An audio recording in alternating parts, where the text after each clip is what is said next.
ஹல்லேலூயா. ஆமே. இந்த பகுதியிலே அப்போ கேள்விப்பட வேண்டிய இயேசுவை கேள்விப்பட்டா போதுமா? அந்த கேள்விப்படுதலினாலே ஏன் மாற்றம் வர போகுது? கேள்விப்பட்ட உடனே மாற்றம் வந்துருமா? அந்த கேள்விப்படுதலுக்குள் இருக்கிற சில மறைந்திருக்கிற சத்தியங்கள் இருக்கிறது. இயேசு கிறிஸ்துவை கேள்விப்பட்ட உடனே வருத்தம் ஸ்டாப் ஆயிருமா? இல்ல, அதற்குள்ள ஒரு மறைமுகமான சத்தியம் அடங்கி இருக்கிறது. அதுக்குள்ள பெரிய ரகசியம் இருக்கிறது.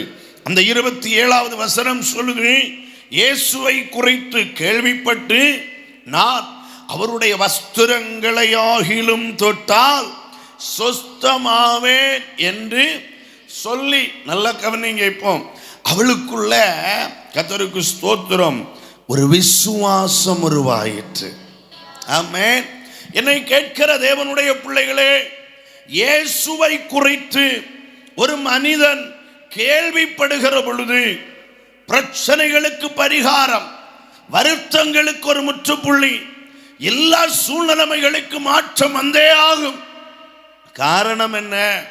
நான் கேள்விப்படுகிற இயேசு என்கிற நாமம் எனக்குள் விசுவாசத்தை கொண்டு வரும். ஹல்லேலூயா. அப்ப எனக்குள் நான் கேள்விப்படுகிற சுவிசேஷமாகிய இயேசு என்கிற நாமம் எனக்குள் ஆமென் வருகிற பொழுது அது எனக்குள் செய்கிற மகத்தான ஒரு கிரியை என்ன தெரியுமா? விசுவாசம் என்கிற ஒன்றை எனக்குள் உருவாக்கும். ஹல்லேலூயா. விசுவாசம். இன்றைக்கு தேவ பிள்ளைகள் மிக தெளிவாய் கவனிக்க வேண்டும். நமக்குள் இருக்கிற விசுவாசம் சாதாரணமானதல்ல. அது எந்த நிலையையும் மாற்றி அமைப்பதற்கு போதுமான மகத்தான ஒரு வல்லமை கொண்டதுதான் விசுவாசம். இந்த விசுவாசம் எப்ப வரும் தெரியுமா? நான் சிலதை கேள்விப்படுகிற பொழுது. எதை கேள்விப்படுகிற பொழுது? இயேசுவை கேள்விப்படுகிற பொழுதுதான் நமக்குள் விசுவாசம் வரும். இந்த உலகத்தில் எனக்கு உள்ள ஒரு பிரச்சனை நடுவில் ஒரு மனிதனை குறித்து நான் கேள்விப்படுகிற பொழுது எனக்குள் வருவது எதிர்பார்ப்பு. சில எதிர்பார்ப்புகள் வரும். அங்க போனா இது நடக்க வாய்ப்பு இருக்கு. இந்த நபரை குறித்து அறிஞ்சதுனால இந்த நபர்கிட்ட போனா ஒரு மாற்றம் வருவதற்கு வாய்ப்பு உண்டு. ஆனால் இயேசு கிறிஸ்துவை குறித்து அறிகிற பொழுது உனக்கு ஒரு எதிர்பார்ப்பு அல்ல, மாற்றம் வர வாய்ப்பு இருக்கின்ற அல்ல, அந்த நம்பிக்கை அல்ல வருவது. உனக்குள் வருகின்ற ஒரு அழியாத ஒன்று, தேவன் தருகிற விசுவாசம். கரங்களை உயர்த்தி சத்தம் அல்லேலூயா சொல்லுங்க. ஏன் தெரியுமா? நேற்றைக்கு இரவு முடிக்கிற பொழுது கர்த்தருடைய ஆவியானவர் உங்களை பார்த்து சொன்னார், தேசத்தில் இன்னும் கேட்டிராத செவிகள் கேட்க சுவிசேஷத்தை, இயேசுவை நீ அறிவிக்க வேண்டும் என்று நேற்று ஆவியானவர் உன்னோடு கூட பேச காரணம் என்ன தெரியுமா? நீ பேசுகிற, நீ சொல்லுகிற பொழுது அவர்கள் கேள்விப்படுகிற அந்த நாமம் அவர்களுக்குள்ளே கொண்டு வருவது விசுவாசத்தை கொண்டு வரப்போகிறது. விசுவாசத்தை கொண்டு வரப்போகிறது. பேசுகிற நீ பலனற்றவன் என்பது தெரியும். பேசுகிற நீ புத்தி இல்லாத நபர் என்பது தெரியும். அல்லேலூயா சொல்லுங்க பார்க்கலாம். நாம இன்னைக்கு உங்ககிட்ட பேசுற நானும் உங்களை விட அறிவில் குறைந்தவனே. அல்லேலூயா சொல்லுங்க பார்க்கலாம். ஆமா, உங்களை விட அனுபவத்தில் குறைந்தவனே, உங்களை விட பலத்திலும் குறைந்தவனே, உங்களை விட எப்படி பார்த்தாலும் குறைஞ்சவன் தான். ஆனால் எனக்கு ஒன்று தெரியும், நான் பேசுகிற இயேசு என்கிற நாமம் எங்க எங்க பிரவேசிக்குதோ அங்க அந்த நாமம் ஒன்று உருவாக்கும். அதுதான் விசுவாசம் என்ற ஒன்று. இந்த பெரும்பாடுள்ள ஸ்திரீ 12 வருடமாய் வருத்தத்தை அனுபவித்துக் கொண்டிருந்த ஸ்திரீ இயேசுவை குறித்து கேள்விப்பட்ட பொழுது அவளுக்குள் உருவான ஒன்று விசுவாசம். ஹல்லேலூயா. அது ஏன் எப்படி தெரியும் பாஸ்டர்? அங்க சொல்லி இருக்கு பாருங்க, நான் அவருடைய வஸ்திரங்களையாகிலும் தொட்டால் சொஸ்தமாவேன் என்று சொல்லி. ஹல்லேலூயா சொல்லுங்க. அல்ல இவள் சொன்னது, அவளுக்குள்ள இருந்து வந்த மனதின் சத்தம் என்ன தெரியுமா? நான் சொஸ்தமாவேன். கரங்களை உயர்த்தி அல்லேலூயா சொல்லுங்க. இன்றைக்கு இந்த இரண்டாவது நாள் இரவு வேளை அநேகருக்குள் கர்த்தர் விசுவாசத்தை வர்த்திக்க பண்ண போகிறார், விசுவாசத்தை துவக்க போகிறார். ஏன் இயேசுவின் நாமத்தை கேட்டவுடனே விசுவாசம் வருகிறது? எடுத்து வாசிங்க. எபிரேயருக்கு எழுதின நிருபம் 12வது அதிகாரம் அதனுடைய 1வது வசனத்தை வாசிக்கிற பொழுது வேதம் சொல்லுகிறது. எபிரேயர் 12:1, ஆகையால் மேகம் போன்ற இத்தனை திரளான சாட்சிகள் நம்மை சூழ்ந்து கொண்டிருக்க பாரமான யாவற்றையும் நம்மை சுற்றி நெருங்கி நிற்கிற பாவத்தையும் தள்ளிவிட்டு விசுவாசத்தை துவக்குகிறவரும் முடிக்கிறவருமாகிய இயேசுவை நோக்கி நமக்கு நியமித்திருக்கிற ஓட்டத்திலே பொறுமையோடு ஓடக்கடவும். வேதவசனம் சொல்லுகிறது, இயேசுவின் நாமத்தை, இயேசு கிறிஸ்துவை குறித்து ஒரு மனிதன் கேள்விப்படுகிற பொழுது அவனுக்குள் ஏன் விசுவாசம் வருகிறது தெரியுமா? அந்த இயேசு கிறிஸ்துதான் விசுவாசத்தை துவக்குகிறவராயிருக்கிறார். ஹல்லேலூயா. இந்த உலகத்தில் எந்த தியரியும், எந்த மனிதனுடைய சொந்த கருத்துக்களும், எந்த வல்லமை பெற்றவனுடைய வார்த்தையும் ஒரு மனுஷனுக்குள் உருவாக்க முடியாத ஒன்று விசுவாசம். எந்த பணமும் உனக்குள் உருவாக்க முடியாத ஒன்று விசுவாசம். எந்த ஆஸ்தியின் பலனும் உனக்குள் உருவாக்க முடியாத ஒன்று விசுவாசம்.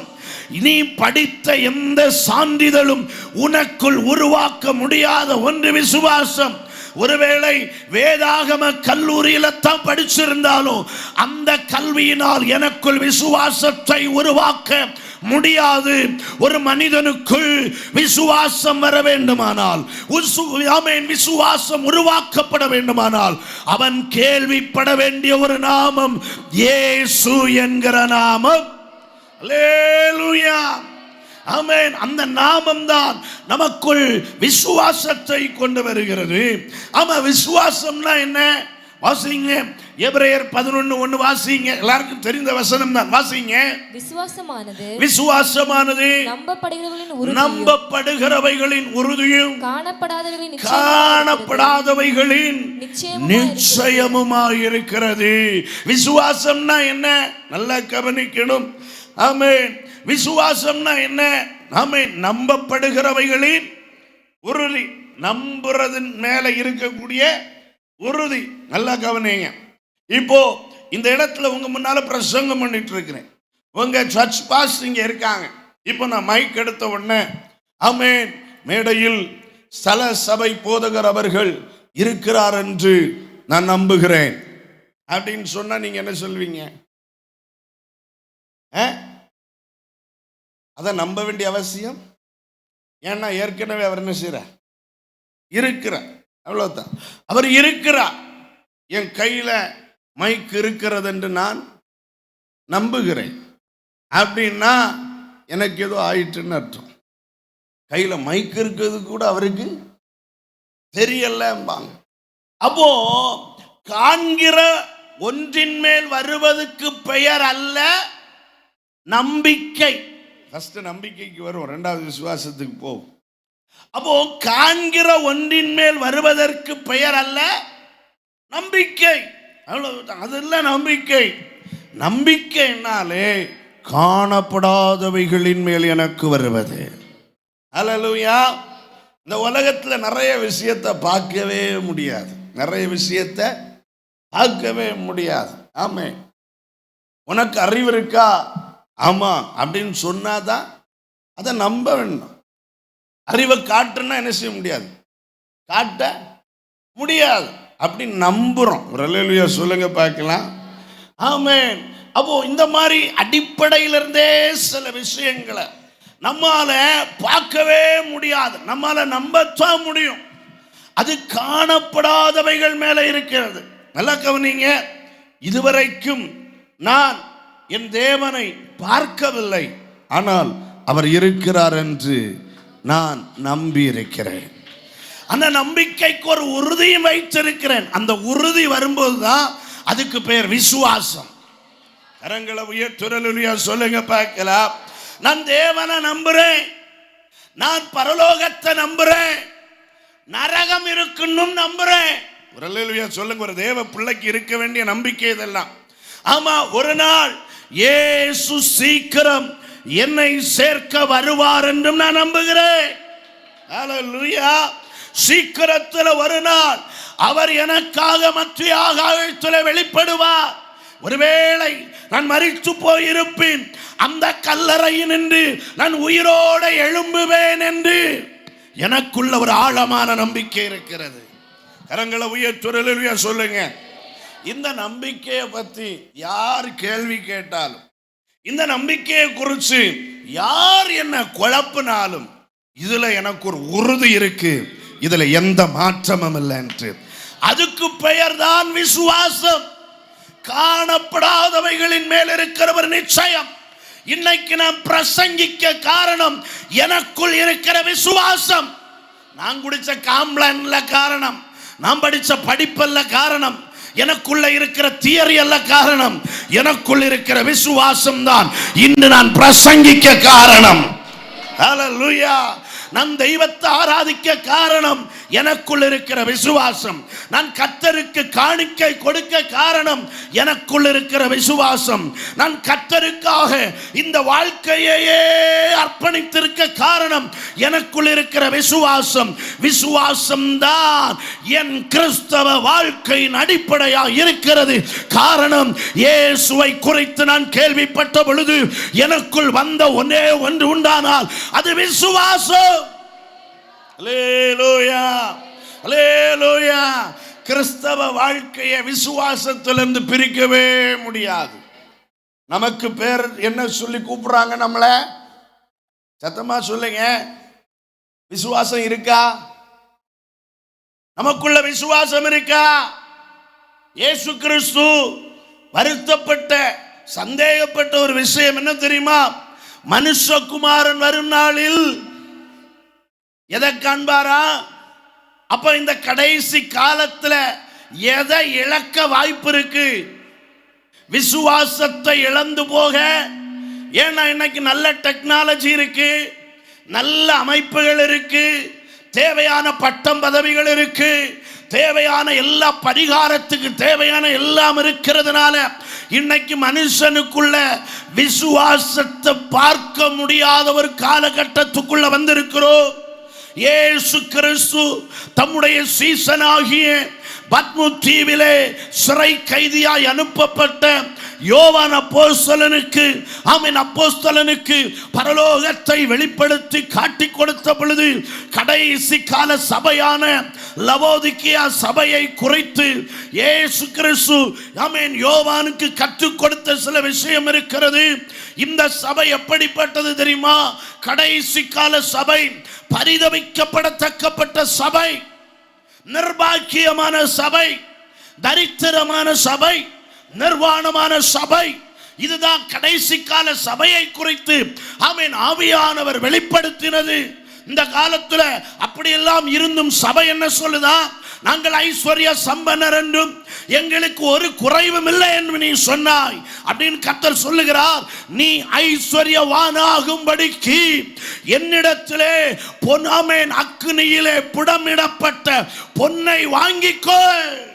ஆமென். இந்த இரவு இந்த இடத்தை விட்டு போகிற பொழுது நாம எதை வாங்குறோமோ இல்லையோ பொன்னை வாங்கி போகணும். அல்லேலூயா சொல்லுங்க. பொண்ணு விற்கிற விலைக்கு இன்னைக்கு பக்கத்துல என்ன செய்ய முடியாது? போக கொஞ்ச நாள் கூட பொறுத்துக்கிடுங்க, தெருவில் தூக்கி எறிகிற காலம் சமீபித்து வந்து கொண்டிருக்கிறது. நல்ல ஒரு அல்லேலூயா சொல்லுங்க.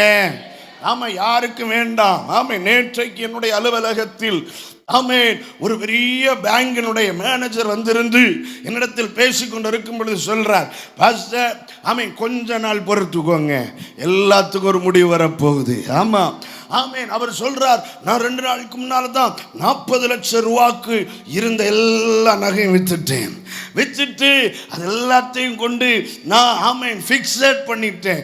ஏன்னா அது டவுன் ஆக தொடங்குது, ரொம்ப ஒன்று கூடிட்டு இருக்குன்னா சீக்கிரத்தில் சொல்லாம கொள்ளாம எங்கேயோ இருக்கிற ஒரு ஆப்பை பிடுங்க போறாங்கன்னு அர்த்தம்.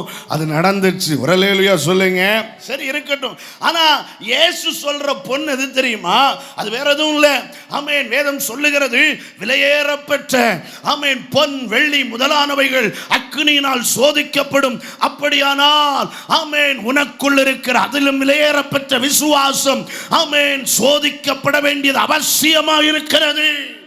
ஆமென். எந்த பொன்னை வாங்கணும்? இன்னைக்கு வாங்க வேண்டிய பொன் விசுவாசம்.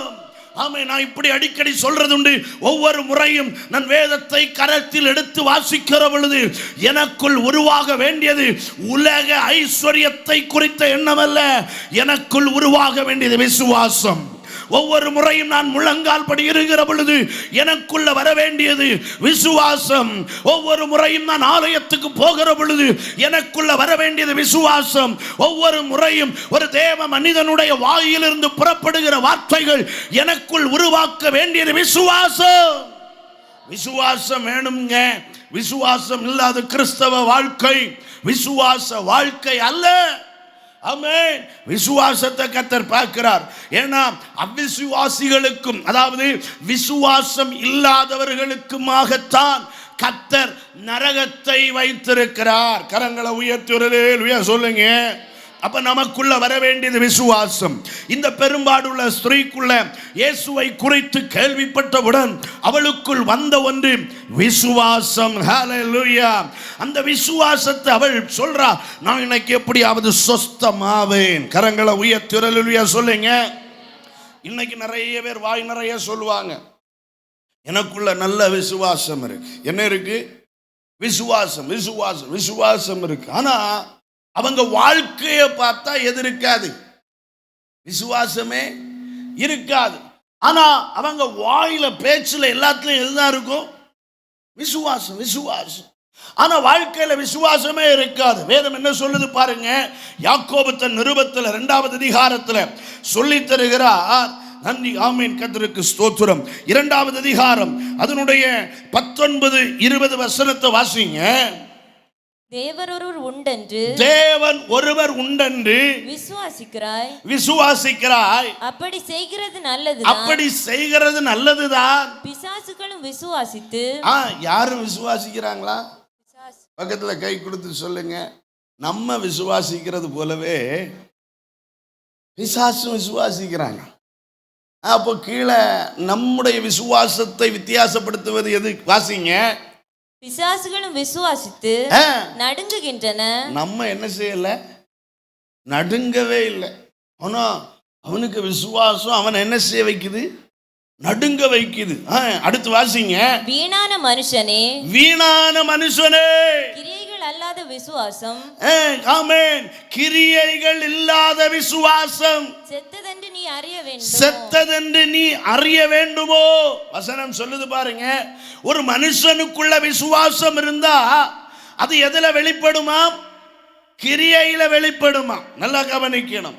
ஒரு மனுஷனுக்குள்ள விசுவாசம் இருந்தா ஏதோ ஒரு கிரியை மூலமாக அவனுடைய விசுவாசம் வெளிப்பட்டு கொண்டே இருக்கும்.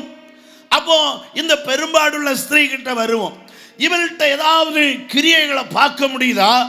இவளுக்குள்ள வந்த விசுவாசம், ஆமென், இயேசுவை குறித்து கேள்விப்பட்டவுடன் அவளுக்குள் ஒரு விசுவாசம் வந்துச்சு. அவள் சொஸ்தமாவேன் என்று சொன்னாள். அந்த மார்க் 5:28 வசனத்தை வாசிங்க பார்க்கலாம். வசனம் என்ன சொல்லுது? ஜனக்கூட்டத்துக்குள்ளே அவருக்கு பின்னாக வந்து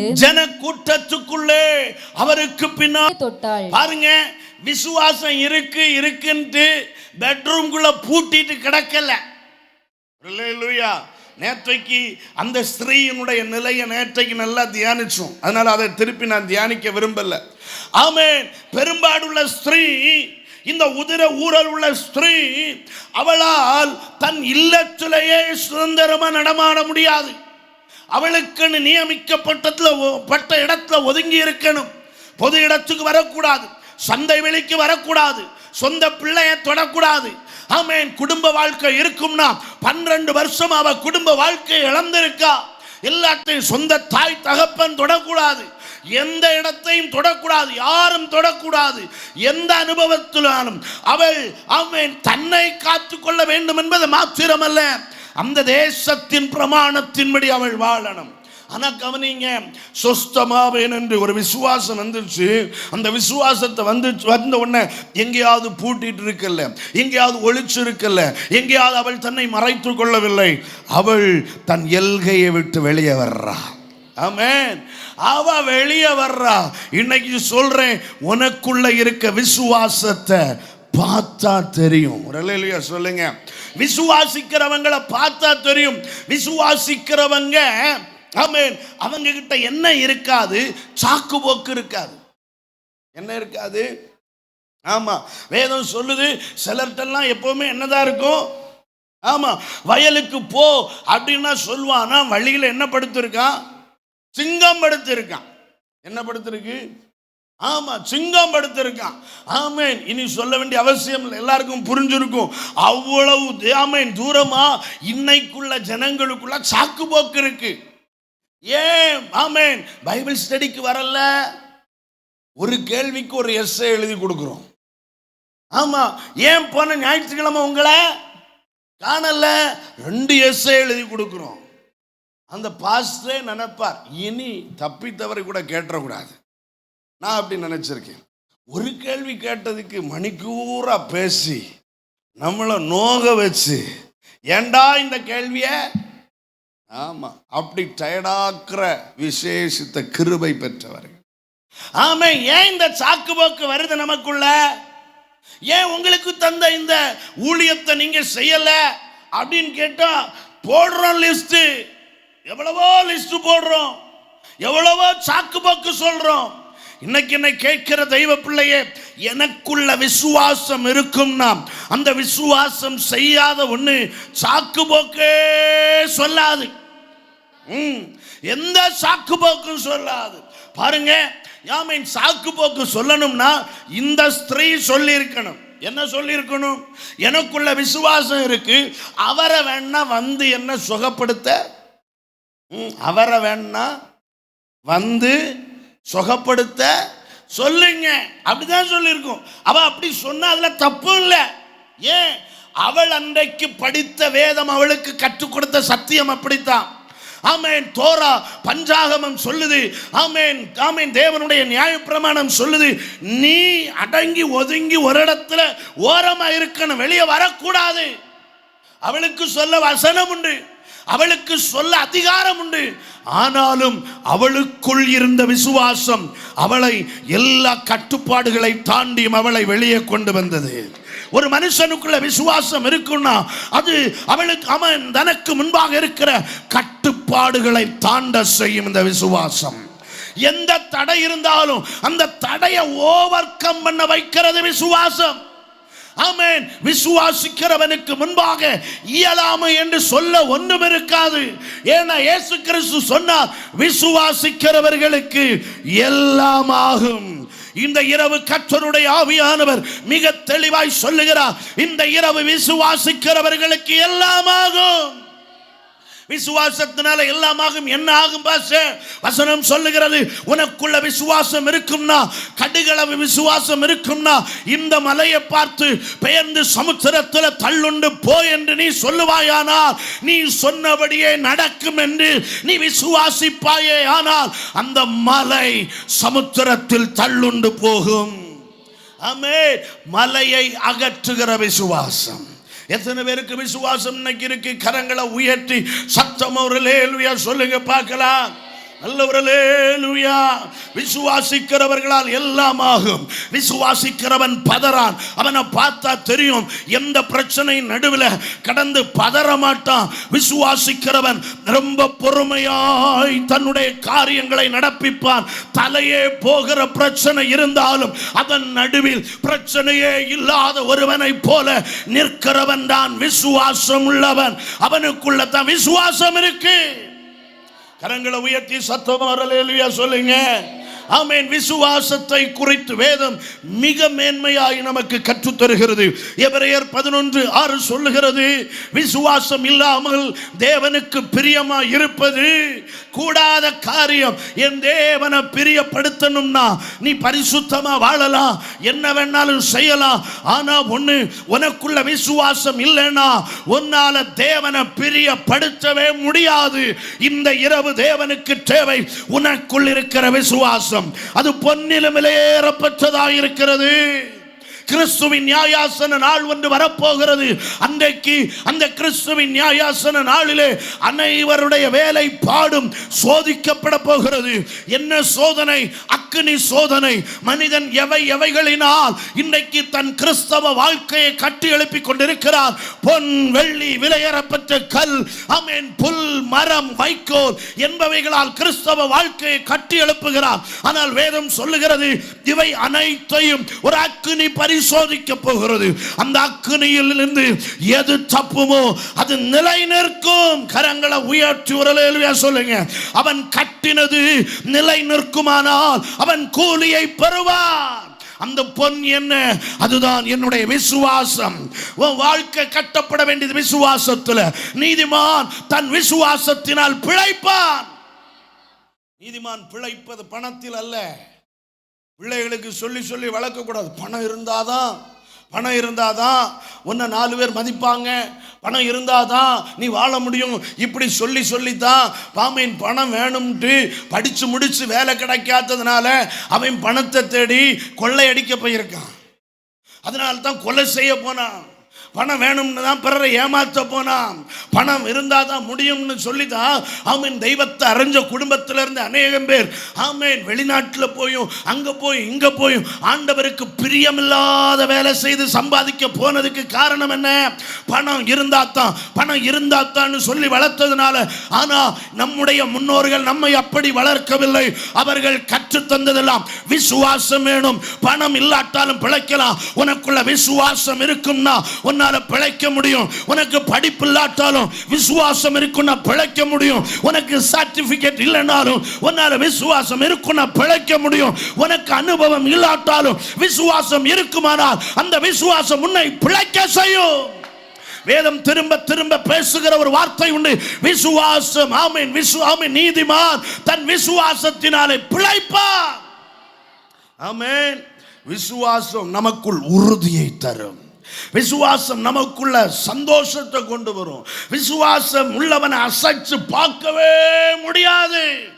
அவன் பதற மாட்டான். ஒரு அல்லேலூயா சொல்லுங்க பார்க்கலாம். இந்த இரவு இயேசுவை குறித்து கேள்விப்படுதல் எனக்குள் கொண்டு வருவது விசுவாசத்தை. ஆபிரகாமை கவனிச்சு பாருங்க. இதெல்லாம் தெரிந்த சம்பவம் தானே. ஆபிரகாம் ஆமென் அவன் ஒரு நாள் பயந்து ஆமென் லோத்துவுக்காக யுத்தம் பண்ணிவிட்டு தன்னுடைய இல்லத்தில் கூடாரத்தில் வந்து இருக்கிற பொழுது இரவு நேரத்தில் ஒரு பயம் அவனுக்கு வருகிறது. 5 ராஜாக்களை போய் மேற்கொண்டு வந்து விட்டோம். ஒருவேளை அந்த 5 ராஜாக்களும் சேர்ந்து வந்தால் நம்முடைய கதி என்ன என்று சாதாரண மனுஷனை போல சிந்திச்ச பொழுது அவனுக்கு கர்த்தர் தரிசனத்தில் உண்டாகி சொன்னார், ஆபிரகாமே, ஆபிரகாமே, நான் உனக்கு கேடகமாயிருப்பேன், நான் உனக்கு பலனாயிருப்பேன். துருக அப்படின்னா அந்த பலன் என்கிறதனுடைய அர்த்தம் ரிவார்டாயிருப்பேன் அவனுக்கு. அந்த 5 ராஜாக்களை மேற்கொண்டதற்கு பிரதிபலன் நீ ஒரு சிரட்டையாகிலும் அங்க எடுக்கல. அந்த பிரதிபலனை நான் உனக்கு தரப்போகிறேன். உனக்கு கேடகமா இருப்பேன். எந்த ராஜாவும் உனக்கு விரோதமா வந்து உன்னை மேற்கொள்ள முடியாது. நான் உனக்கு கேடகமா இருப்பேன் அப்படின்னு கர்த்தர் சொன்னார். உடனே ஆபிரகாம் கேட்கிறார், எனக்கு நீர் என்ன தருவீர் ஆண்டவரே?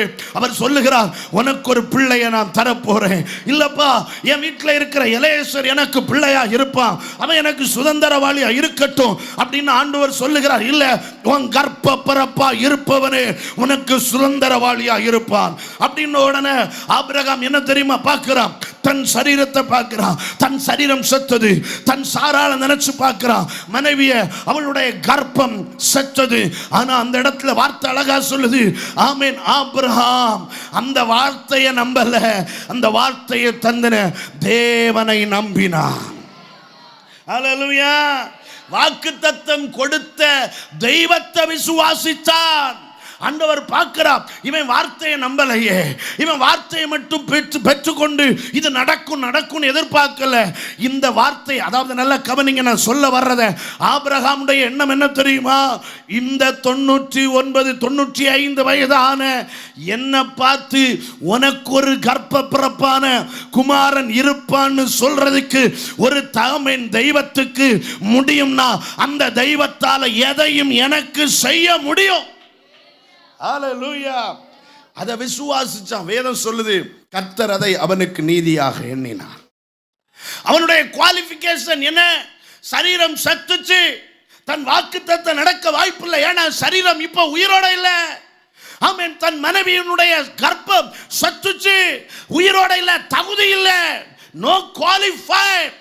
ஆனா அந்த இடத்துல ஆபிரகாம் தேவன் மேல் விசுவாசம் வைத்தான். அதையே கர்த்தர் நீதியாக எண்ணி அவனுக்கு வாக்குத்தத்தம் கொடுத்தது போல அவனுக்கு கர்ப்ப பிறப்பை கர்த்தர் உண்டு பண்ணினார். கரங்களை தட்டி கர்த்தரை மகிமை செலுத்துங்க. ஆமென். நீ நம்ப வேண்டியது உன் எபிலிட்டியை பார்த்தல்ல, வார்த்தைகளை. அந்த வார்த்தையை தந்த கர்த்தரை முழு நிச்சயமா விசுவாசி. இந்த இரவு எல்லாவற்றுக்கும் ஒரு பரிகாரத்தை, மாற்றத்தை கர்த்தர் உண்டு பண்ண போகிறார். எத்தனை பேர் ஆமென் சொல்றீங்க? ஹல்லேலூயா. விசுவாசத்துக்கு பைபிள்ல சொல்லணும்னா அப்படி வரிசையை சொல்லிக்கிட்டே இருக்கலாம். எனக்கு பிடிச்ச ஒருத்தர் யோபு. யோபு என்கிற பக்தன். யோபு பாருங்க, அவருடைய வாழ்க்கையில விசுவாசம் எப்படி நிற்க பாருங்க. அவரும் ரொம்ப வருத்தப்பட்ட ஒருத்தர் தான். ஆனா அவருக்குள்ள இருந்த விசுவாசம் மாற்றத்திற்கு காரணமா இருந்துச்சு. ஆமென். ஒரே நாள்ல 10 டெட் பாடி வீட்டுக்கு முன்னால. 10 பேர் யாரு? அண்ணன் தம்பியா? இல்ல. வேலைக்காரங்களா? இல்ல. அந்த லிஸ்ட் வேற. ஆமென். சொந்த பிள்ளைகள் 10 பேர் ஒரே நாள் ஒரே நேரத்தில் மரித்து போய் டெட் பாடியா வீட்டுக்கு முன்னால வச்சிருக்காங்க. அதே நாள்ல கோடிக்கணக்கான தன்னுடைய ஆஸ்திகள் அவர் இழந்து போயிருக்கிறார். இழப்பு இழப்பு இழப்பு. இந்த செய்தியெல்லாம் வந்த உடனே ஆமென், நம்ம என்ன சொல்லியிருப்போம்? ஆண்டவரே ஆண்டவரே, கொஞ்சமாவது உமக்கு இறக்க வேண்டாமா? ஆமென். கொஞ்சம் ஒவ்வொன்றா நடந்தாலாவது தாங்கலாம். ஒரே நாளா இப்படி 10 பிள்ளைகளை இழந்திருக்கிறேன், கோடிக்கணக்கான ஆஸ்தியை இழந்திருக்கிறேன், வேலைக்காரங்களை இழந்திருக்கிறேன். அப்படி இழப்பு இழப்பு இழப்பு இழப்பு. யோபு சொல்றாரு, கர்த்தர் தந்தார், கர்த்தர் எடுத்தார். கர்த்தருடைய நாமத்திற்கு பார்த்தான். சத்துரு பார்க்கிறான், இதோட விடக்கூடாது.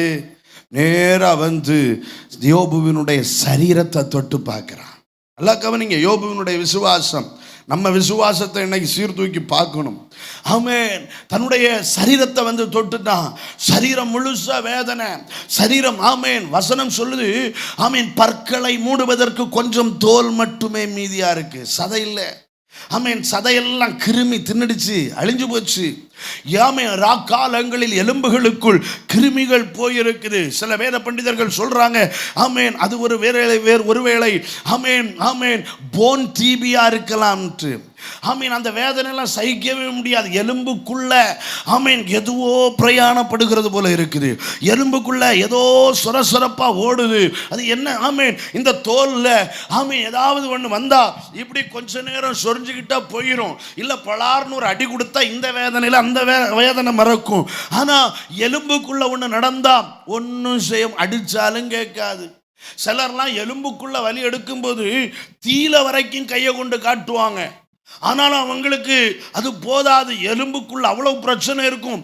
யோபுவுக்கு எலும்புக்குள்ள பிரச்சனை, சதைக்குள்ள பிரச்சனை, தோல் மட்டும் கொஞ்சம் இருக்கு, அழுகுது. அந்த உள்ள இருந்து வர்ற சுவாசம் எல்லாருக்கும் அருவருப்பா இருக்குது. அப்படி மேனேஜ் பண்ற அளவுக்கு இல்லை. அவ்வளவு பயங்கரமான வியாதி தன்னை மூடிக்கொண்டது. அப்ப சரீர பலன் போச்சு. ஆமீன். தன்னை மிகவும் நேசிக்கிற, தானும் மிகவும் நேசிக்கிற, ஆமீன், தன் இன்ப துன்பத்தில் பங்கெடுத்த தன் மனைவியும் இப்பொழுது வந்து சொல்றா, ஐயா இனிலாம் உன்னை பார்க்க முடியாதுயா, என்னால சகிக்கல, உங்க சுவாசமே ஒரு மாதிரி இருக்கு, தேவனை தூஷிச்சு ஜீவனை ஆமா, பிசாசின் ஏஜெண்ட் அவளும் வேற வர்றா. அவளுடைய அன்பும் போச்சு. இழப்பு இழப்பு இழப்பு, எல்லாம் இழப்பு தானே. ஆமென். யோபுவுக்கு எல்லாம் இழப்பு தான். ஆமென். பிள்ளைகளை இழந்தான், ஆசிகளை இழந்தான், சொத்துக்களை இழந்தான், தன் சரீர பலனை இழந்தான், சுகத்தை ஆரோக்கியத்தை இழந்தான். பாருங்க, இப்போ சொந்த மனைவியையும் இழந்து நிற்கிறான். மனைவி உயிரோட இருந்தும் பிரயோஜனம் இல்லை என்கிற நிலைமையில அவ சொல்லிட்ட, இனி என்னால உண்மை பார்க்க முடியாது. யோபு சொல்லுகிறார், என் கல்லறைக்கு பக்கத்துல நான் இருக்கிறேன், குப்பை போடுற இடத்துல நான் இருக்கிறேன். ஆமீன் அப்படிங்கிறார். அப்படின்னு அவருடைய நிலைமை என்ன? சரீரம் ஃபுல்லா கிருமி கிருமி கிருமி.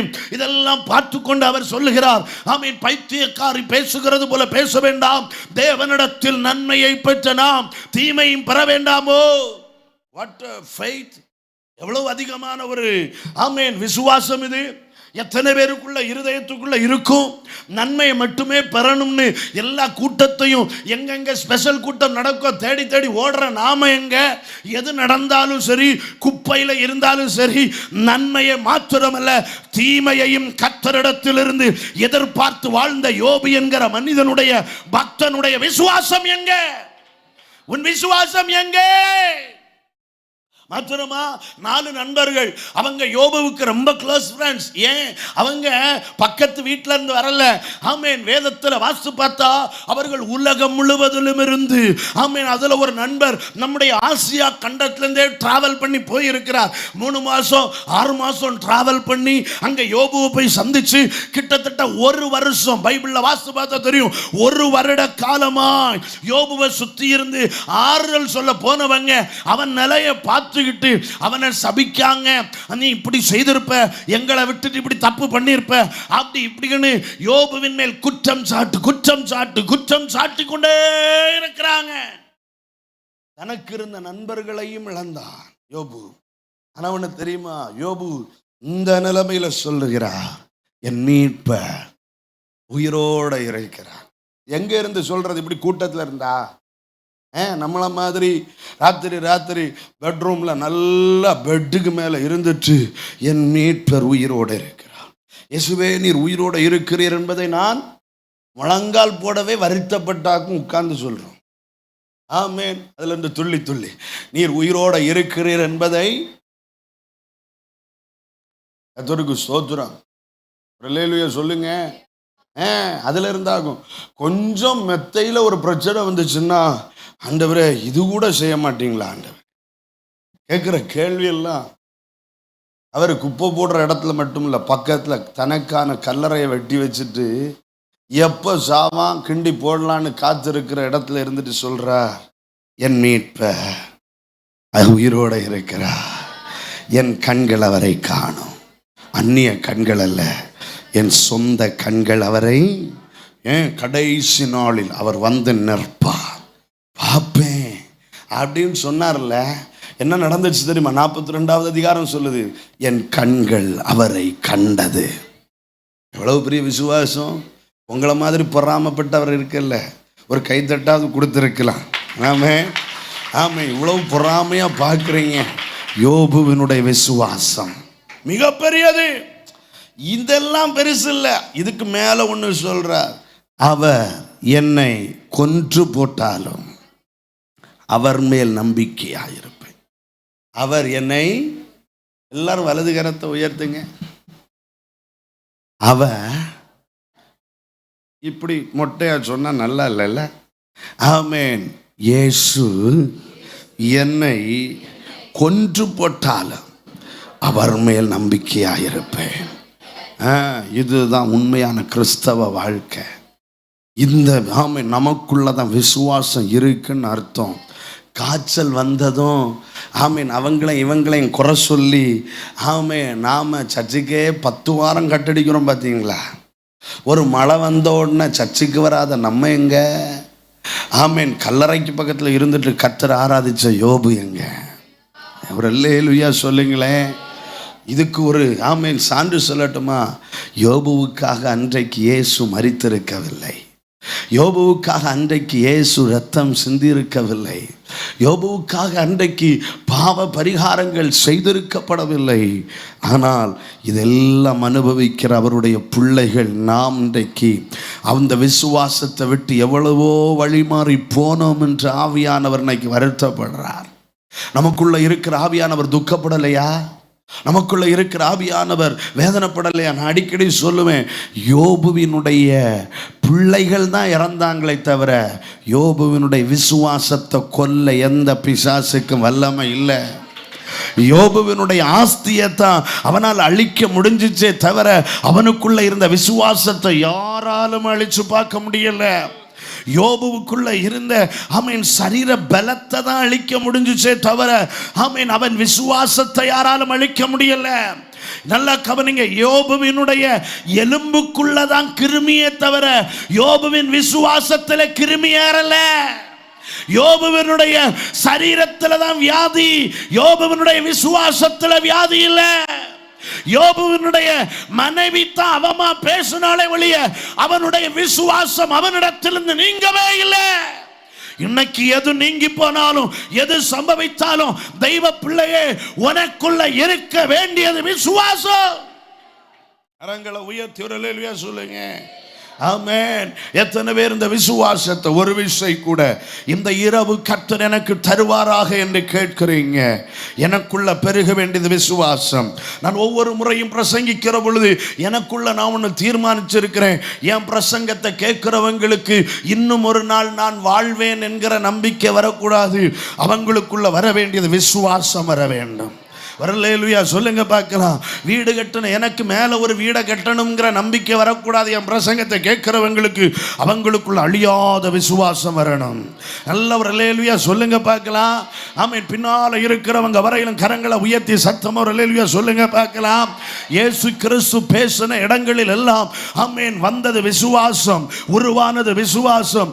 ஆமென். வேதத்தை எடுத்து வாசிப்பீங்கன்னா வேதத்தில் அப்போஸ்தலர்கள் பிரசங்கித்த இடங்களில் எல்லாம் உருவானது விசுவாசம். அப்போஸ்தலனாகிய பவுல் இப்படி சொல்லுகிறார், ஆமென், என்னுடைய பேச்சும் பிரசங்கமும் மனுஷனுடைய ஞானத்திற்கேற்ற நய வசனிப்புள்ளதா இராமல் ஆமென் உங்கள் விசுவாசம் தேவனுடைய பலத்தில் நிற்கும்படிக்கு அது ஆவியானவரால் அருளப்பட்ட வார்த்தையா இருந்துச்சு. இந்த இரவு இந்த தேசத்தில் நான் ஜெபிக்கிறேன், நான் கதறுகிறேன், ஒரு நபருக்குள்ளேயாவது இந்த அழியாத பொக்கிஷமாகிய விசுவாசம் உருவாகுமானால் அது போதும். கரங்களை உயர்த்தி கர்த்தரை மகிமைப்படுத்துங்க. விசுவாசத்தை கர்த்தர் எதிர்பார்க்கிறார். சாத்ராக் மேஷாக் அபேத்நேகோ 3 பேருக்கு ஆமென் தேசத்தின் நடுவிலேயே வாலிபர்கள் நின்று தங்கள் விசுவாசத்தை நிலைநாட்டினார்கள். கரங்களை உயர்த்தி அல்லேலூயா சொல்லுங்க. இந்த விசுவாசம் உங்களை வாழ வைக்கும். இந்த விசுவாசம் தான் அந்த பெரும்பாடுள்ள ஸ்திரீயை ஆமென் கட்டுப்பாடுகளை தாண்டி காலடி எடுத்து வைக்க வச்சுச்சு. இந்த சத்தத்தை கேட்கிற நேரில் கேட்கலாம், இந்த தேசத்தில் இருந்து கேட்டுட்டு இருக்கலாம். உங்களுக்கு ஒரு ஆலோசனை சொல்றேன், இந்த இயேசு என்கிற நாமம் உங்களுக்குள் விசுவாசத்தை உருவாக்குறது உண்மைன்னா, உங்களுக்கு இந்த சத்தம் பிரயோஜனமானது உண்மைன்னா, ஆமென், உங்க வாழ்க்கையை இன்றையிலிருந்து பார்த்தா தெரியும். உங்களை இதுவரைக்கும் தடை பண்ணி வைத்திருக்கிற தடைகளுக்கு வெளியே நீங்க காலடி எடுத்து வைப்பீங்க. கட்டுப்பாடுகளுக்கு வெளியே நீங்க காலடி எடுத்து வைப்பீங்க. எங்கேயோ ஒளிச்சு இருந்துட்டு நீங்க எனக்குள்ள விசுவாசம் இருக்குன்னு சொல்ல மாட்டீங்க. விசுவாசம் உள்ளவன் பகிரங்கமாய் தன் விசுவாச அறிக்கையிடுகிற இடம்தான் பிதா குமாரன் பரிசுத்தாவியின் நாமத்தில் மூழ்கி ஞான ஸ்நானம் எடுக்கிற இடம். பகிரங்கமாய் நான் இயேசுவை விசுவாசிக்கிறேன் என்பதை அறிக்கையிடுகிற இடம். ஒளிஞ்சு இருக்க முடியாது, ஒளிந்து எங்கேயாவது இருக்க முடியாது. விசுவாசம் வந்துச்சுன்னா உன் கால் இயேசுவை பார்த்து பிரயாணப்பட தொடங்கும். உன் கால் ஆமென் இயேசுவுக்கு பின்னால நடக்க தொடங்கும். அவள் தன் வீட்டை விட்டாள். எவ்வளவு தூரமா வர்றான்னு தெரியல. தன் வீட்டை விட்டாள், தன் கிராமத்தை விட்டிருக்கலாம். எல்லா கட்டுப்பாடுகளையும் தாண்டி தன் பலன் ஆமீன் 12 வருஷமா உதற ஊரல் அவள் மரித்து கொண்டே இருக்கிறாள். ஆமீன். ஒரு மனிதனின் ரத்தம் தான் உயிர். அந்த உயிர் போயிட்டே இருக்கு. அந்த இருக்கிற எஞ்சி இருக்கிற உயிரை வச்சு அவள் இயேசுவை நோக்கி பிரயாணப்படுகிறாள். அல்லேலூயா. உனக்குள்ள விசுவாசம் இருக்கிறது உண்மைன்னா நீ தானா இயேசுவை தேடி ஓடிக்கிட்டே இருப்ப. உன் பிரயாணம் வேற எங்கேயும் இருக்காது. இயேசு இயேசு இயேசு இயேசுவை தேடி உன்னுடைய ஓட்டம் இருக்குன்னா உனக்குள்ள விசுவாசம் இருக்குன்னு அர்த்தம். கரங்களை உயர்த்தி ஒரு அல்லேலூயா சொல்லுங்க. இன்னும் பாரம்பரியத்தையும் இன்னும் கட்டுப்பாடுகளையும் இன்னும் மத கோப்புகளையும் எல்லாத்தையும் நீ பற்றி பிடித்து கொண்டு யாமை மனுஷனுடைய முகத்தை மட்டும் பிரியப்படுத்த நினைக்கிறேன்னா உனக்குள்ள இன்னும் விசுவாசம் உருவாகல. இந்த இரவு நான் ஜெபிக்கிறேன், இந்த சத்தத்தை கேட்கிற எல்லாருக்குள்ளையும் ஒரு மகிமையான விசுவாசம் உருவாவதாக. அல்லேலூயா. நல்ல கரங்களை உயர்த்தி அல்லேலூயா. பாருங்க, அவளுக்குள்ள விசுவாசம் உருவாச்சு.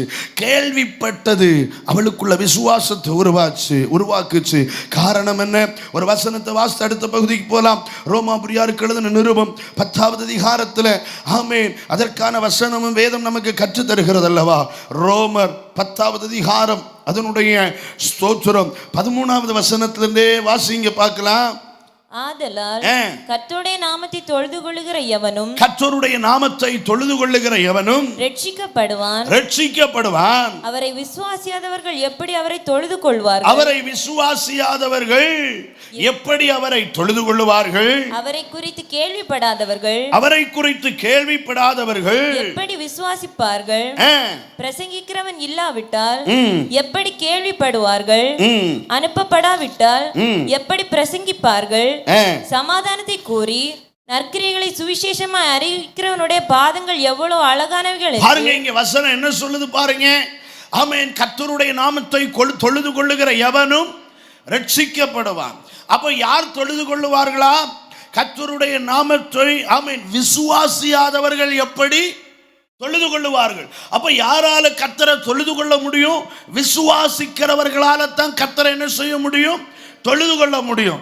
இப்போ அந்த வசனம் சொல்லுது, அவங்க விசுவாசிக்கணும்னா என்ன நடக்கணும்? பிரசங்கிக்கிறவன் இல்லாவிட்டால் எப்படி கேள்விப்படுவார்கள்?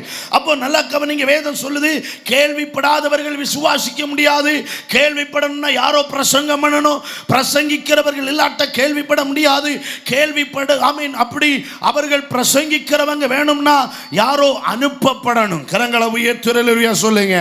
அனுப்பப்பட்டவர்களால தான் பிரசங்கிக்க முடியும்.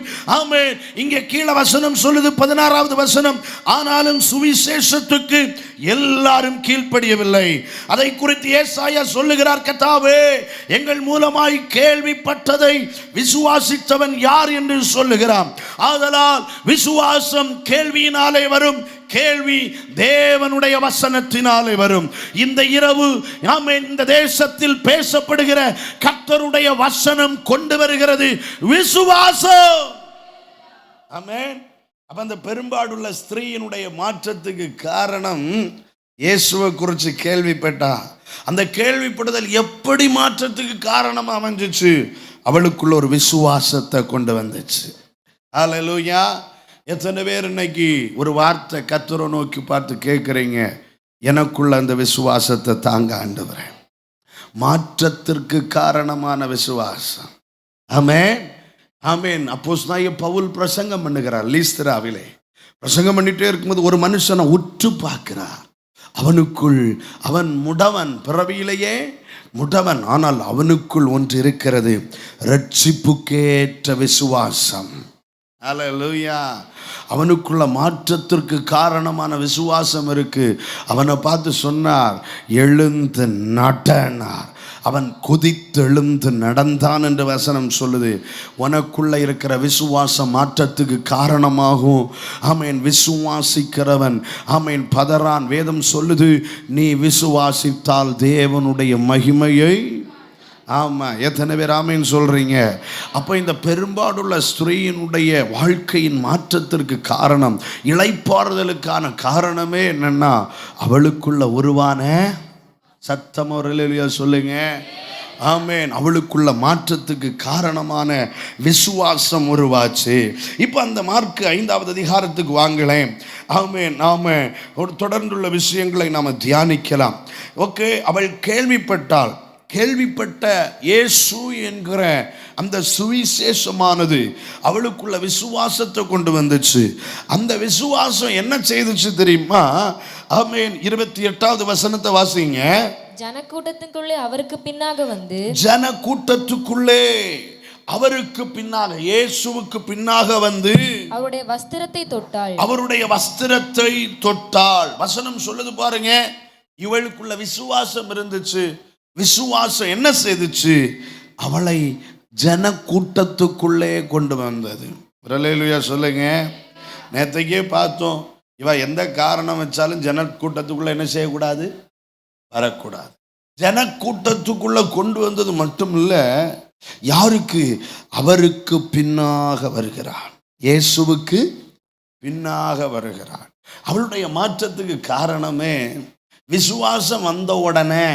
ஆமா, சிலருக்கெல்லாம் கொஞ்சம் இயேசுவை குறித்து அறிவு வந்துட்டா போதும், அவங்கள கையில பிடிக்கவே, அதுக்கப்புறம் ஏரில் தான் நடப்பாங்க. எங்கே தான் நடப்பாங்க? நான் பார்த்துருக்கேன். பைபிள் காலேஜில் டீச்சராக இருக்கிறேன். ஆமாம், ஒரு 5-6 பைபிள் காலேஜில் கிளாஸ் எடுக்கிறேன். ஆமீன். தமிழ்நாடு ஃபுல்லாக ட்ராவல் பண்ணி நிறைய இடத்துல எடுக்கிறேன். சிலர்லாம் ஆமீன் ஒரு கிளாஸ் முடிஞ்ச உடனே சிலருக்கெல்லாம் பார்வை வித்தியாசமாயிரும். அடுத்த கிளாஸ் வரும்போது அவங்க ஒரு ப்ரொஃபஷனலாக தான் என்ன செய்வாங்க? வருவாங்க, ப்ரொஃபஷனலாக. ஆமீன். அவங்கள பார்த்தாலே தெரியும், இவங்களுக்குள்ள ஏதோ ஒன்று வேலை செய்திருக்கு. அப்படி தான் இருக்கும். அடுத்து அவங்களுக்கு இயேசுவும் வேண்டாம், ஒன்றும் வேண்டாம், எனக்கு எல்லாமே. ஆமாம், எனக்கு எல்லாம். சிலருக்கு அப்படி தானே? ஆமாம், நான் 15 வருஷமாக இருக்கேன், எனக்கு எல்லாம். ஆமாம், நான் 30 வருஷம் ஆச்சு, எனக்கு எல்லாம். இனி இதுக்குள்ள தெரியறதுக்கு ஒன்றுமே இல்லை அப்படின்னு ஒரு மனுஷன் சொல்கிறான்னா அவன் விழுந்துட்டான்னு அர்த்தம், அவனுக்குள்ள விசுவாசம் போயிட்டுன்னு அர்த்தம். ஆமாம், இந்த வேதாகமத்தினுடைய 66 புத்தகத்தினுடைய ஆமேன் ஆமேன் ஆமேன் விளக்க உரைகள் எழுதின வில்லியம் பார்க்லே அப்படின்ட்டு ஒரு தேவ மனிதர் இருக்கிறார். அந்த தேவ மனிதர் எழுதின புக்கு மட்டும் வாங்கணும்னா பலாயிரக்கணக்கான ரூபா செலவழிக்கணும். இனி அதெல்லாம் கொண்டு வீட்டில் வைக்கணும்னா ஒரு தனி லைப்ரரியே கட்டணும். ஆமாம், ஆமேன். எல்லா புத்தகத்தும் 1ஆம் பாகம் 2ஆம் பாகம் எல்லாம் விளக்க உரைகள், சும்மா மெடிடேஷன் புக்ஸ் இல்லை, எல்லாம் கமெண்ட்ரி எழுதினவர். ஆமேன். அது ஆமேன் நிறைய இடங்கள் அப்படியே வச்சிருக்கிறத பார்க்கலாம். கொஞ்சம் நஞ்சம் என்கிட்ட இருக்கு இன்னைக்கு. ஆமேன். அவ்வளவு புத்தகங்கள் எழுதிட்டு அவர் மரிக்கிற தருவாயில் ஒரு வார்த்தை சொன்னார், வேதம் என்பது ஒரு கடல், அதிலிருந்து ஆமேன் 1 ஸ்பூன் தண்ணி எடுத்து குடிக்க முயற்சி எடுத்தேன், ஆனால் என்னால் என்ன செய்ய முடியல? ஹலோ, என்னால் என்ன செய்ய முடியல? குடிக்க. ஆமாம், தன் வாழ்நாள் முழுவதுமே வேதத்துக்கு செலவழித்து கமெண்ட்ரி எழுதின. இன்னைக்கு ஆமீன் அவர் எழுதின கமெண்ட்ரியிலேருந்து தான் நிறைய கமெண்ட்ரிகள் பகுத்து எழுதப்பட்டிருக்கிறது. எந்த ரிசர்ச் வேதத்தில் பண்ணாலும் அந்த கமெண்ட்ரியை படிக்காமல் இருக்க முடியாது. அப்படிப்பட்ட பெரிய சத்திய ரகசியங்களை வெளிப்படுத்தின அந்த மனுஷன் சொல்கிறாரு, பைபிள்ல இருந்து 1 ஸ்பூனு தான் குடிக்க என்ன செய்தனா முயற்சி எடுத்திருக்கிறேன். அப்படி இருக்கும்போதாக்க நம்ம சொல்கிறது ஒருக்கா கூட 30 வருஷத்தில் பைபிள் வாசித்து முடிக்காத நம்ம சொல்கிறது எல்லாமே எனக்கு அல்லேலூயா. விசுவாசம் இருக்கிறவனை பார்த்தா தெரியும், அவன் எப்பவும் இயேசுவுக்கு பின்னால் இருப்பான். இயேசு கூட எப்பவுமே 2 கூட்டம் உண்டு. ஒன்று முன்னடப்பார்கள், முன்ன நடக்கிறவன் எல்லாம் கொஞ்சம் நெஞ்சை விரிச்சிட்டு தான் நடப்பான் எப்பவுமே. ஏன்? இயேசு வர்றார், ஒதுங்க, இயேசு வர்றாரு வழியில, ஆமென், தாவீதின் குமாரனே எனக்கு இறங்கும் அப்படின்னு சத்தமிடாத. யார் வர்றாருன்னு உனக்கு தெரியாது, சத்தமிடாத, ஒதுங்க அப்படின்னு கொஞ்சம் நெஞ்ச விரிச்சுக்கிட்டு பயல்வானா எஸ்காட்டா போவான். ஆமென். கிறிஸ்தவ வாழ்க்கை என்பது அறிவு பெருத்து இருமாப்படைந்து இயேசுவுக்கு முன் செல்லுகிற வாழ்க்கை அல்ல, இயேசுவுக்கு பின்னே பயணிக்கிற வாழ்க்கை. புரிஞ்சவங்க மட்டும் அல்லேலூயா சொல்லுங்க. இவளுக்குள்ள விசுவாசம் வந்துச்சு, அதனால இவன் என்ன செய்தா? அவள் புதிய தியரிய உருவாக்கல, அவள் புதிய விதமாய் அவரை தேட ஆரம்பிச்சா. ஆமென். இந்த உலகம் சமுதாயம் என்ன தடுக்குது, என்கிட்ட இருக்கிற பிரமாணம் என்ன தடுக்குது, ஆனால் அவள் ஜனக்கூட்டத்துக்குள்ள வந்து இயேசுவுக்கு பின்னாக பிரயாணிக்கிறார். நான் நினைக்கிறேன் பல தூரம் பிரயாணிச்சிருப்பா. ஏன் தெரியுமா? இயேசு இப்ப போற பிரயாணம் எங்க நேத்தைக்கு பார்த்தோம். ஆமென். ஜெபாலய தலைவனாகிய யவீருவினுடைய மகள் மரண அவஸ்தைப்படுகிறாள் அப்படிங்கிற ஒரு வார்த்தையை கேட்டு இயேசு ரொம்ப ஸ்பீடா போறார். ஆமென். மரண அவஸ்தையில இருக்கிற ஒரு ஆளுக்கு உதவி செய்யற ஆள் எவ்வளவு ஸ்பீடா போவாங்க? அது வேற பெரிய ஜனக்கூட்டம் பின்னாலேயே. இயேசு போக வேண்டாம், இது தள்ளிக்கிட்டே போகும் இயேசுவை. ஆமென். தள்ளிக்கிட்டே போவாங்க. ஒரு இடத்துல நின்னா போதும், அப்படியே அடுத்த பக்கத்தில் என்ன செய்திருவாங்க, கொண்டு விட்டுருவாங்க. அப்படித்தான் இயேசுவை பர்சீவ் பண்ணி போயிட்டே இருக்கிறாங்க. ஜனக்கூட்டம் அவரை தள்ளிக்கிட்டே போகுது. ஆமென். எவீரு பிடிச்சு இழுத்துக்கிட்டே போறார், சீக்கிரமா சீக்கிரமா சீக்கிரமா அப்படின்னு. ஏன்னா மரண அவஸ்தை, கடைசி மூச்சு, அதுக்கு முன்னால போனோம். ஆமென். இவ்வளவு ஸ்பீட்ல போகும்போது 12 வருஷமா வருத்தத்துக்குள்ள இருக்கிறவா, உதர ஊரல்ல இருக்கிறவா, ஆமென், அவளை பார்த்தாலே தெரியும் இவ பெரும்பாடுள்ள ஸ்திரீ, இவள் பிரச்சனையில இருக்கிறவள் என்பது பார்த்தா தெரியும். சரீரத்தில் பலன் இல்லை. அவளுடைய நிலை 1ஆம் நூற்றாண்டு காலகட்டத்தை படித்து பார்த்தால் அவளுடைய நிலை மரணத்துக்கு பக்கத்திலே இருக்கிறாள். அவ 12 வயசாகி மரிக்க போறா. இவ 12 வருஷமா செத்துக்கிட்டு இருக்கிறா. இப்ப 12 வருஷமா செத்துக்கிட்டு இருக்கவ தனக்காக ஜெபிக்க யாரும் இல்ல, தனக்காக சொல்ல யாரும் இல்ல, தன்னை கூட்டிட்டு போக யாரும் இல்ல. அப்படின்னா ஆமென், குடும்பம் எல்லாமே இவளை கைவிட்டுடுச்சு. இவா ஆமென் இயேசுவுக்கு பின்னால போகிறா. எது வரைக்கும் போகிறா? இயேசுவினிடத்தில் வருகிறது வரையிலும் அவள் இயேசுவுக்கு பின்னால போய்கிட்டே இருக்கிறா. ஆமென். வீட்டை விட்டு வெளிவந்தா இவ போய்கிட்டே இருக்கிறா, இயேசுவுக்கு பின்னால போகிறா. இழுத்து வந்தாளா, ஓடினாளா, நடந்தாளா, மறைஞ்சு வந்தாளா, வெளியரங்கமா வந்தாளா தெரியாது. எப்படியோ இயேசுவை பின்பற்றினாள். இன்னைக்கு தேசத்தின் ஜனங்களுக்கு சொல்றேன், நீ இயேசுவை பின்பற்றுகிறது தான் உன் வாழ்க்கைக்கு மாற்றத்திற்கு காரணமாக இருக்க போகிறது. எப்படியோ பின்பற்றி வா. நிக்கோதேமு போல மறைஞ்சாவது வா, யோவான போல சிலுவைக்கு கிட்டையாவது வா, இல்ல ஆமென் அப்போஸ்தலர்களை போல கூடவே வா. இயேசு உன்னை இன்றைக்கு வருந்தி அழைக்கிறார். இயேசுவுக்கு பின்னவா. ஒரு சபைக்கு பின்னால் அல்ல, ஒரு ஸ்தாபனத்துக்கு பின்னால் அல்ல, ஏதோ ஒரு குழுவுக்கு பின்னால் அல்ல, ஏதோ ஒரு கூட்டத்துக்கு பின்னால் அல்ல, உன்னை வஞ்சிக்கிற பலவிதமா போதிக்கிற ஜனங்களுக்கு பின்னால அல்ல, உனக்கு பிடிச்ச சத்தத்துக்கு பின்னால் அல்ல. இன்றைக்கு நீ வர வேண்டியது இயேசுவுக்கு பின்னவா. யாருக்கு வருத்தம் இளைப்பாறுதலா மாறும் தெரியுமா? இயேசுவை பின்பற்றுகிறவர்களுக்கு.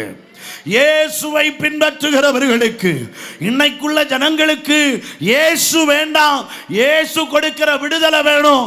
இன்னைக்கு நான் சொல்றேன், உனக்கு விடுதலை வேணும்னா நீ இயேசுவை பின்பற்றி வந்தாத்தான் உனக்கு விடுதலை கிடைக்கும். இல்லாம தூரத்துல நின்னுட்டு இயேசு என்ன செய்தார் என்ன செய்தார் இதெல்லாம் பொய்ன்னு சொல்றதுல அர்த்தம் இல்ல சகோதரனே. இதுல எல்லாம் ஒரு ஆமென் உண்மையும் இல்லைன்னு சொல்ற நீதான் புத்தியீனன். வேதம் என்ன சொல்லுகிறது? இயேசுவை பின்பற்றி வா. கரங்களை உயர்த்துறல சொல்லுங்க, வா. நாங்கெல்லாம் இயேசுவை பின்பற்றினோம், யாரும் கைவிடப்படவில்லை. பின்பற்றின தொடங்கின நாளை பாருங்க, இன்னைக்கு இருந்த இடத்துல இருந்து தொடங்கின நாளை பாருங்க. இன்னைக்கு உள்ள இருந்தும் சொல்லலாம் எனக்கு இயேசு ஒண்ணுமே. நீ இயேசுன்னு கூட்ட அன்னைக்கு அந்த நாளை நினைச்சு பாரு. நீ சாப்பிட்டது என்னது? விஷத்தை கையில வச்சுட்டு தானே ஆண்டவரை கூட்ட. நீ சாப்பிட்டது என்னது? நீ உடுத்திருந்த வஸ்திரம் எப்படிப்பட்டது? நீ பயன்படுத்தின வாகனம் எப்படிப்பட்டது? நீ போட்ட செருப்பு எப்படிப்பட்டது? முதலா ஆண்டவரை தேடி வந்தப்போ காலில் கடந்த செருப்பை பாரு. நீ அதை சிந்திச்சு பார். இன்னைக்கு இவ்வளவு வளர்த்தியும் இவ்வளவு ஆசீர்வாதங்களை பெற்றுட்டு இயேசு என்ன செய்தார்னு நீ கேட்கறதுல கொஞ்சமாவது துரோகம்னு தெரியல அவனுக்கு?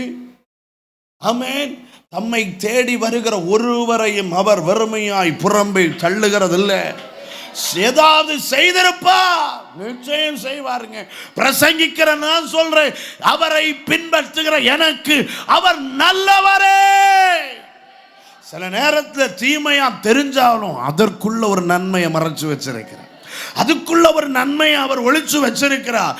என் இயேசு நல்லவர், அவரை பின்பற்றி வா. அவருக்கு பின்னாலவா இவள் வர்றா, இயேசுவுக்கு பின்னால.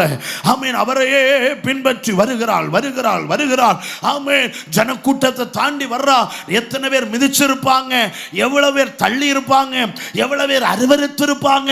என்ன நடந்தாலும் இவளுடைய டார்கெட் எல்லாம் இயேசு இயேசு இயேசு இயேசு. நல்லா கவனிங்க. ஆமென். இயேசுவை பின்பற்றுகிற வாழ்க்கை சாதாரணம் அல்ல. சகோதர சகோதரியே, ஒருவேளை இங்க கூட்ட இயேசுவை பின்பற்றி போகிறவன் ஒன்ன மிதிப்பான் சில நேரம். ஆமா, விரலியா சொல்லுங்க பார்க்கலாம். ஆமா, அதனால தான் சிலர் சொல்லுவாங்க தெரியுமா, எங்க கோயிலுக்கு வந்து ஒரு பரலோக மாதிரி இருக்கும்னு. சிலர்லாம் சொல்றதை உங்களை கூப்பிட்டுருக்காங்களா யாராவது? அங்க போய் பார்த்தா தெரியும் நரகம் இதுக்கு பரவாயில்லன்னு. ஏன்னா சபை இந்த பூமியில இருக்கிறது வரைக்கும் சபைக்குள்ள என்ன இருக்கும்? பிரச்சனை. பிரச்சனை சபையில் இல்லாம இருக்குன்னா சபை எங்க போகணும்? பரலோகத்துக்கு போகணும். அதனால இங்க பிரச்சனைன்னு அங்க போனா அது பெரிய பிரச்சனையாக்கும். அது சபையில் அது பிரச்சனைக்குள்ளையாக்கு நம்ம போய் சாடுறது. ட்ரெயின் தண்டவாளத்தில் தலையை கொண்டு வச்சது போல. அதுக்கு கர்த்தர் கொடுத்த திருச்சபையில் நிலை நிற்பது உனக்கு நல்லது. கரங்களை உயர்த்துறையில சொல்லுங்க. ஆனா நான் தெளிவா சொல்றேன், அதையும் சொல்லாம போகக்கூடாதுல்ல. ஒருவேளை இயேசுவை பின்பற்ற தொடங்கும் பொழுது அவருக்கு பின்னால போறவனே உன்னை என்ன செய்வான்? 4 சவுட்டு சவுட்டுவான், தள்ளி விடுவான், சீ இப்படியெல்லாம் என்ன செய்வான்? அருவருப்பான். ஆமென். உன்னை ஒரு மாதிரி எல்லாம் ஃபூல் ஆக்குவான். ஏன்னா இதெல்லாம் கிருபை பெற்ற ஜனம் அப்படித்தான் இருக்கும். கரங்களை உயர்த்துறையில சொல்லுங்க. ஆமா, ஆமென் ஆமென். உன்னை பத்தி 4 பேர்கிட்ட அவதூறு பேசுவான். அது அப்படிதான். ஏன்னா இது கிருபை, ஸ்பெஷல் கிருபை. ஒரு அல்லேலூயா சொல்லுங்க. இது முன்னாலெல்லாம் நல்லா இருந்த ஆட்கள் தான். ஆனா இயேசுவை பின்பற்ற தொடங்கின பிறகு இதெல்லாம் வந்திருக்கு. யாராவது புதுசா வந்தா ஒன்று நோண்டி பார்க்கறது இவங்களுக்கு. நான் சீனியர், நீ பின்னாலதான். ஆமா, என்ன வந்தாலும் முன்னேற விடவே மாட்டான். சில சேரெல்லாம் ஆமை சாகிறது வரைக்கும் காலி ஆகாது. வீட்டில் இல்லை, சர்ச்சில். சில ஃபேனுக்கு கீழே சிலருக்குன்னு வேலி போட்டு வச்சிருக்கோம், இது எனக்கு தான். கடைசி வர தப்பி தவற எவனாவது வந்து நின்று இருந்துட்டான் அப்படின்னா வந்து நின்றுட்டு பார்க்குற பார்வையிலே அபிஷேகம் இறங்கிடும். கண்ணில் இந்த அக்கினி பற்றி எரியும் பயங்கரமா. நான் பார்த்திருக்கேன். ஆமென் ஆமென். ஒரு முறை ஒரு சபையில் நடக்க முடியாத ஒரு நபர் வந்து ஒரு சேர்ல, வாசல் பக்கம் இருந்த சேர்ல வந்து பட்டன் என்ன செய்தார்? அவர் இப்படியாக வந்தார், வந்து உட்கார்ந்து இருக்கிறார், நடக்க முடியாதவர். ஆமென். நான் ஸ்டேஜில் நிற்கிறேன். ஆமென். வந்து உட்கார்றார். ஆமென். ஸ்தோத்திரம் பண்ணிட்டே இருக்கிறோம். அவரை விடுவிக்கணும் ஆண்டவரே. என்ன நிலைமையில வந்திருக்கிறாருன்னு தெரியல. ஆனா ஆமென், அது அவர் வந்து 3 பாட்டு கழிஞ்சு ஒருத்தர் வந்துட்டு இப்படி வந்து ஒத்த பார்வை எனக்கு. ஆமென் ஸ்தோத்திரம். என்ன செய்யறதுன்னே தெரியல. பார்த்துட்டு ஆமென், எழும்பி வேற சீட்டுக்கு போங்க, இங்க அபிஷேகம் இறங்குது, இங்க வேற அபிஷேகம், எழும்பி வேற சீட்டு. எனக்கு அந்த அபிஷேகத்தை கவனிக்கிறதா, இந்த அபிஷேகத்தை எழும்பி போங்க. ஆமென். அவர் எனக்கு அங்கிருந்து சத்தம் கூட ஆசையா இருக்கு. அவரு நடக்க முடியாதவர் அப்படின்னு எங்க கேட்கும்? நீளம் 120 அடி இருக்கு இங்க. ஆமென். இடையில சவுண்ட்ஸ் இதே மாதிரி அடுக்கி வச்சு கொளுத்துறாங்க. இங்கேருந்து சத்தம் போட்டு அங்கேயும் தப்பித்தவரை ஸ்டேஜ்ல இருந்து இறங்கி ஓடிட்டோம்னா இவருக்கு என்னவோ ஆயிட்டுமாங்க. ஆமென். ஒன்றும் செய்ய முடியாது, நிர்பந்தமான மனுஷன் நான். இதெல்லாம் இயேசுவை பின்பற்ற இடத்துல இருக்கும். நீ அதை தாண்டி தான் அவர்கிட்ட வரணும். இதன் மத்தியில தான் ஒரு வாய்ப்பு கண்டுபிடிக்கணும். சொல்றேன், இன்னும் தெளிவா உங்களுக்கு சொல்றேன், இது உண்மைன்ட்டு. ஆமென். மார்க் 2வது அதிகாரத்துல ஆமென், ஒரு திமிர்வாதம் உள்ள ஒரு மனுஷனை தூக்கிக்கிட்டு 4 பேர் வர்றாங்க. அந்த திமிர்வாதம் உள்ள மனுஷனுக்கு ஆசையே இல்லை விடுதலை பெறணும்னு. ஏன் இல்லை தெரியுமா? அவனுக்கு டெய்லி சாப்பாடு கிடைக்கி, அவனுக்கு டெய்லி 3 நேரம் சாப்பாடு 4 பேர் சேர்ந்து கொடுக்குறாங்க. சொல்லுங்க. ஆமென். அவனுக்கு இவங்க குளிக்கிறான்களோ இல்லையோ, அவனை குளிப்பாட்டி டெய்லி துணி மாத்திக்கிட்டே இருப்பாங்க. இவங்களுக்கு பவுடர் இருக்கோ இல்லையோ, அவனுக்கு பவுடரை போட்டு பாதுகாப்பாங்க. இவங்களுக்கு மாத்திரை இருக்கோ இல்லையோ, அவனுக்கு மாத்திரை, அவனுக்கு தண்ணி. அவன் சுகமா திமிர்வாதக்காரன், படுத்து கிடந்துட்டு சுக ஜீவியம். அதனால அவனுக்கு ஜெபம் பண்ண வேண்டிய அவசியம்.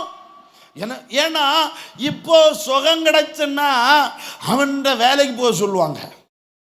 நீ வேலை செய்து சாப்பிடணும். இவன் செம ஆளு. இவன் எத்தனை வருஷமா கிடக்கிறானே தெரியாது, அவன் பாட்டுக்கு படுத்து கிடக்கிறான். அவன் பெதஸ்தா குளம் பக்கத்தில் 36 வருஷம். எத்தனை வருஷம்? 38 வருஷம். வாழ்க்கையின் பாதி நாள் முடிஞ்சு. இனி எல்லாம் ஒரு சுகம் தேவை. இனி ஒரு வேலையை தேடி பிடிக்கிறதுக்கு முன்னால போற இடத்துல எல்லாம் நாக்கு பிடிக்கிறது மாதிரி கேள்வி கேட்பான். இத்தனை வயசு வர்றது வரைக்கும் நீ எங்க இருந்த?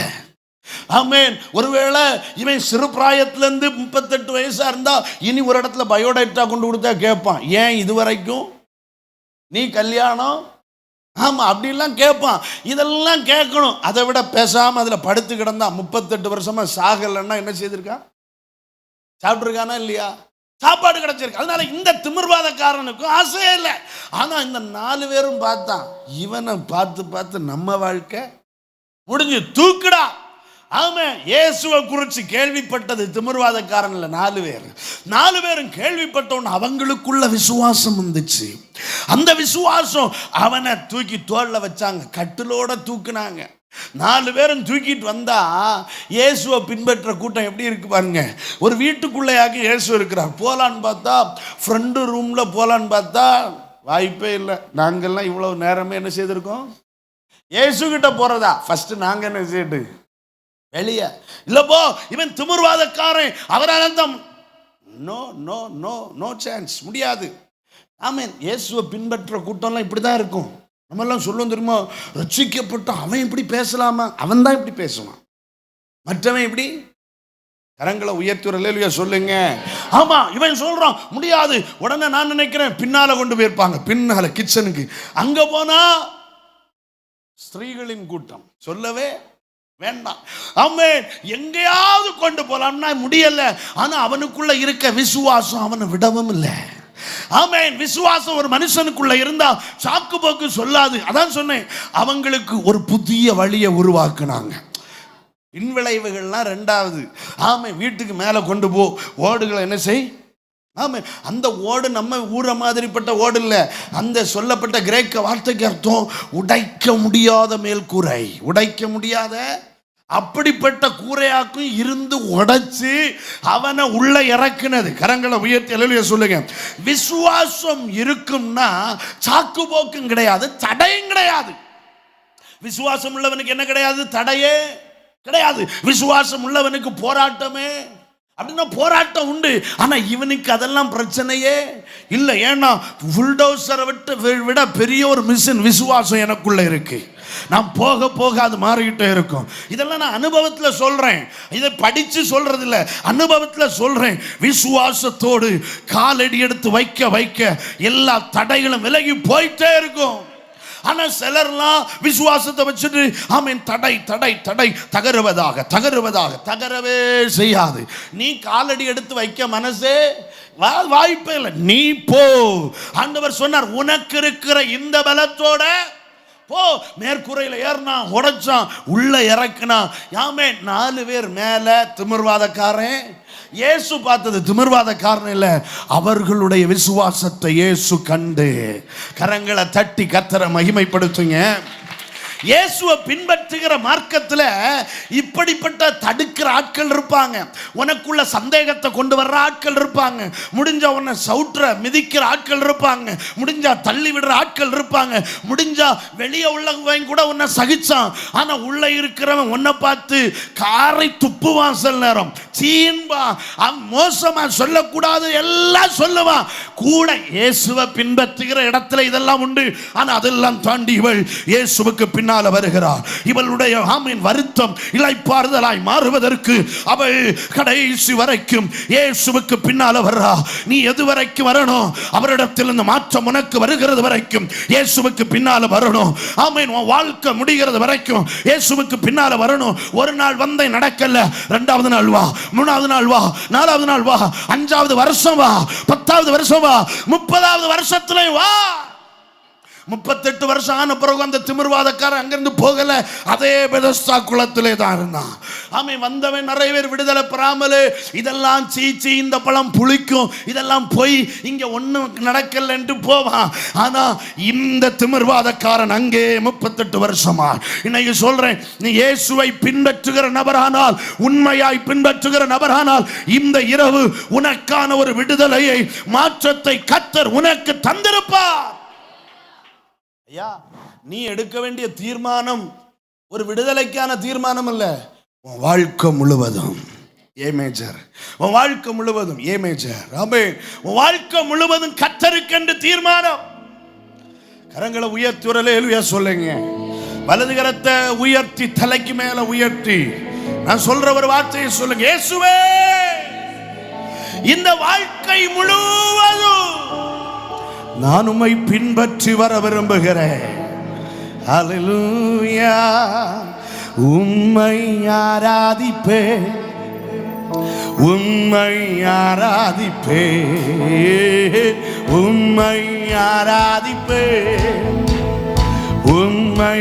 நல்ல கையை தட்டி சத்தமா, என் நாட்கள் முடியும் வரை, என் ஜீவன் பிரியும் வரை, என் சுவாசம் ஒழியும் வரை உம்மையே ஆராதிப்பேன், உம்மையே ஆராதிப்பேன். என் நாட்கள் முடியும் வரை, என் ஜீவன் பிரியும் வரை, என் சுவாசம் ஒழியும் வரை உம்மையே ஆராதிப்பேன், உம்மையே ஆராதிப்பேன், உம்மையே உம்மையே சந்தோஷமா உம்மையே ஆராதிப்பேன்.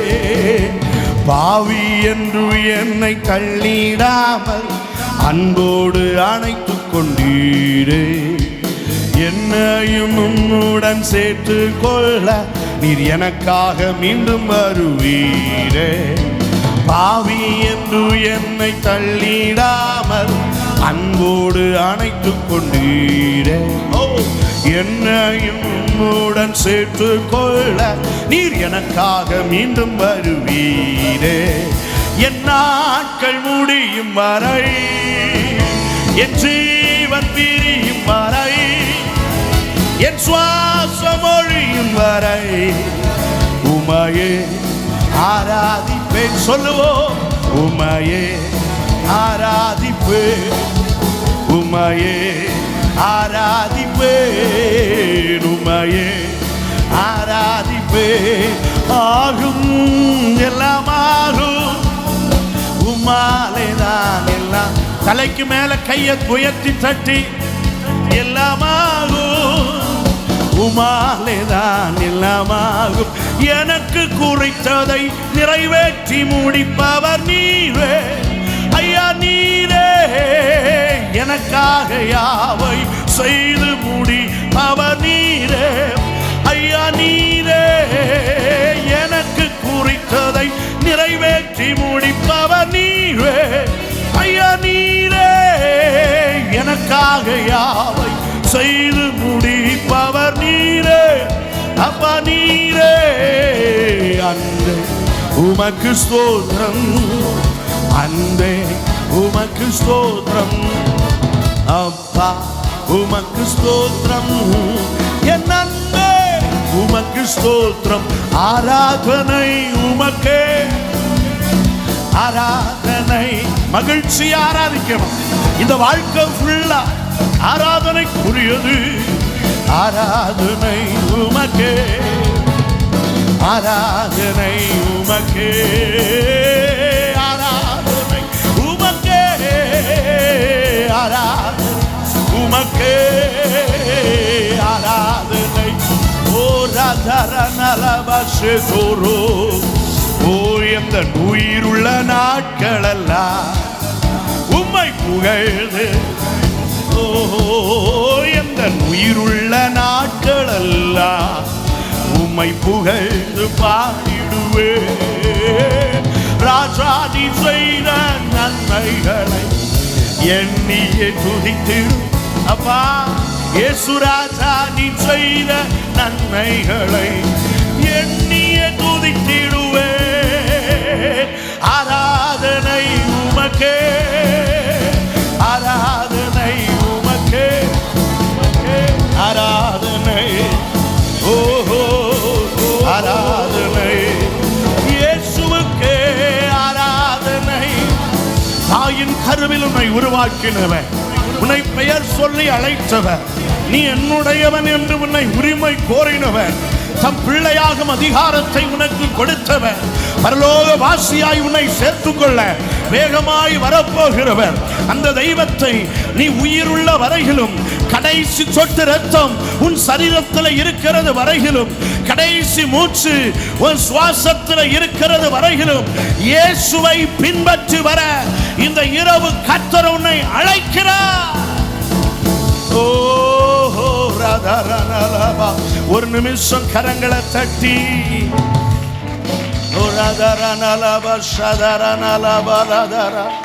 இந்த உயிருள்ள நாட்கள் எல்லாம், இந்த சுவாசம் என்னில் இருக்கிற வேளையெல்லாம், நான் ஆண்டவர்கிட்ட உபவாசம் இருந்து கூட கேட்டிருக்கேன் பல நாட்கள்.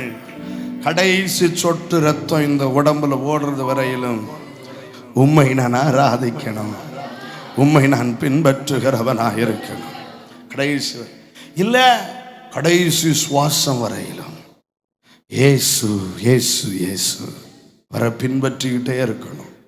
என்ன வந்தாலும் எது நடந்தாலும், காய்ச்சல் தலைவலி கூட நடக்கிற யாரோ ஏதோ சொல்லிட்டாங்கன்னு போகாத. ஒருவன் பின்வாங்கி போவானால் அவன் மேல் என் ஆத்துமா பிரியமா இருப்பதில்லை என்று கர்த்தர் சொல்றார்.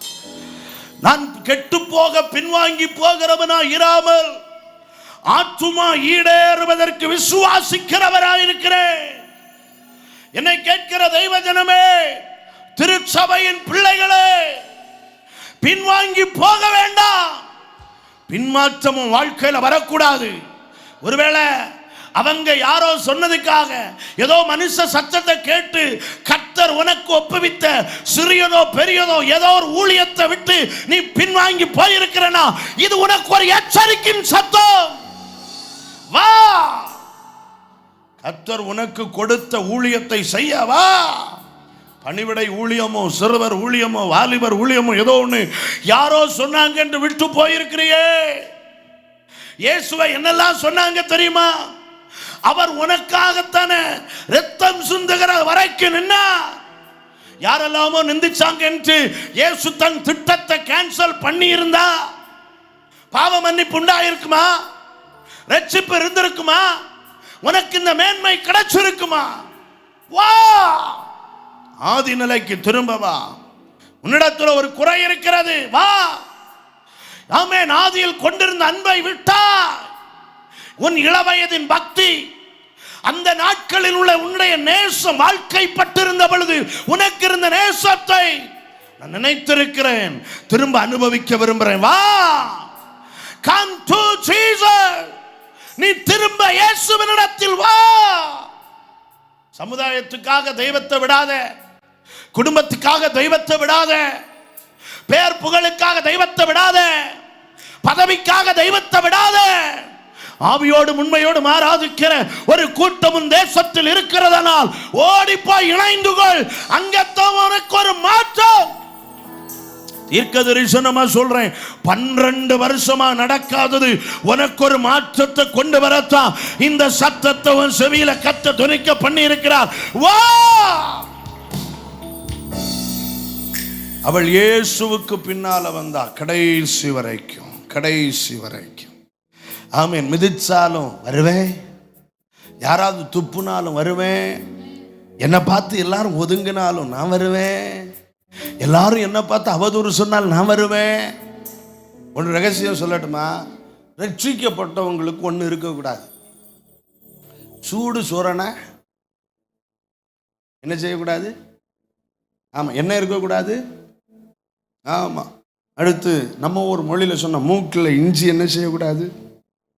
ரோசம்லாம் நமக்கு ஆகவே இன்னும் ஊழியத்துக்கு வந்துட்டா எவ்வளவும் இருக்கக்கூடாது, எவ்வளவும். என்ன நடந்தாலும் ஒன்று நடக்காதது போலவே இருக்கணும். அல்லேலூயா சொல்லுங்க. அப்பதான் ஊழியம் செய்ய முடியும். ஆமா, நம்மகிட்ட இருந்து நன்மையை பெற்றுட்டு நம்மை குறித்தே போஸ்டர் அடித்து ஒட்டுவான் சிலர்லாம். ஆனால் அவன் அடித்து ஒட்டிட்டு கூட்டத்திலே வந்திருப்பான். ஆனால் அவனுக்கும் தெய்வ வார்த்தையை கொடுக்கணும். அவன் நினைப்பான் இதோட இவன் வாஞ்சான். ஆனால் அவனுக்கு தெரியாது எரும மாடை விட மோசமானவனாக்கும் நம்மன்ட்டு. ரட்சிக்கப்பட்டதோட தோலில் உள்ள எல்லா ரோஷம்லாம் என்ன செய்தணும்? ரட்சிக்கப்பட்ட தேவ பிள்ளையே, அவங்க சொன்னாங்க இவங்க சொன்னாங்க என்று போறேன்னா அதுக்கு காரணம் அவங்க அல்ல. கர்த்தர் உனக்கு சொல்லி இருக்கிறார், உன்னுடையதை நீ பற்றிக்கொள். யாரையும் காரணம் சொல்ல முடியாது. நான் வருமளவு உன்னுடையதை நீ பற்றி கொண்டிருக்கணும். நீ நிலைத்து நிற்கணும், தரித்து நிற்கணும். யார் சொல்லட்டும், யார் புகழட்டும் இகழட்டும், உன்னை தூத்தட்டும், உன்னை கர்த்தர் பார்க்கிறார்ல. வா. எதுவரைக்கும் வந்தா தெரியுமா? இயேசுவின் வஸ்திரத்தை தொடுகிறது வரைக்கும். இதை பற்றி நிறைய சொல்ல உண்டு. அப்படின்னா நம்ம ஞாயிற்றுக்கிழமை வரைக்கும் பிரசங்கம் கேட்கணும். இன்னைக்கு முடிக்க விரும்புகிறேன்னா பாருங்க, எப்படி ஒரே வார்த்தையில் அதை சொல்ல விரும்புகிறேன். எதுவரைக்கும் அவள் பின்பற்றினால் தெரியுமா? இயேசுவை கேள்விப்பட்ட உடனே அவளுக்குள்ள ஒரு விசுவாசம் வந்துச்சு. அந்த விசுவாசம் அவளுக்குள்ள ஒரு வெளிப்பாடை கொண்டு வந்துச்சு. சரித்திரத்தில் இதுவரைக்கும் இல்லாத ஒரு தரிசனம், சரித்திரத்தில் இதுவரைக்கும் இல்லாத ஒரு வெளிப்பாடு அவளுக்குள்ள வந்துச்சு. அது என்ன தெரியுமா? அவருடைய வஸ்திரங்களை தொட்டாலாயிலும் சொஸ்தமாவேன். அவள் எதுவரைக்கும் இயேசுவுக்கு பின்னால வந்தா தெரியுமா?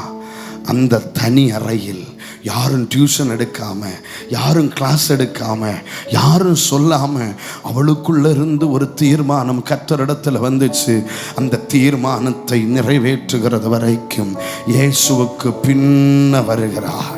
ஆமீன். அந்த வஸ்திரத்தின் தொங்கலை குறித்து சொல்லணும்னா லேவியராகமம் சொல்லுகிறது, வஸ்திரத்தின் தொங்கல்களில் ஆமீன் ஒரு நாடா, இளநீல நாடா இருக்கும். அந்த வஸ்திரத்தின் தொங்கல் உள்ள இளநீல நாடாவை பார்க்கும்போதெல்லாம் நான் பரிசுத்தமாகணும், பரிசுத்தமாக இருக்கணுங்கிற ஒரு நினைவு என்ன செய்துட்டே இருக்கும், வந்துக்கிட்டே இருக்கும். அதனால யூதர்கள் எல்லாருடைய வஸ்திரங்களுக்கு மேலே போட்டிருந்த ஒரு வஸ்திரம் தான் ஆமீன் ஒரு சால்வை போலப்பட்ட பெரிய வஸ்திரம்.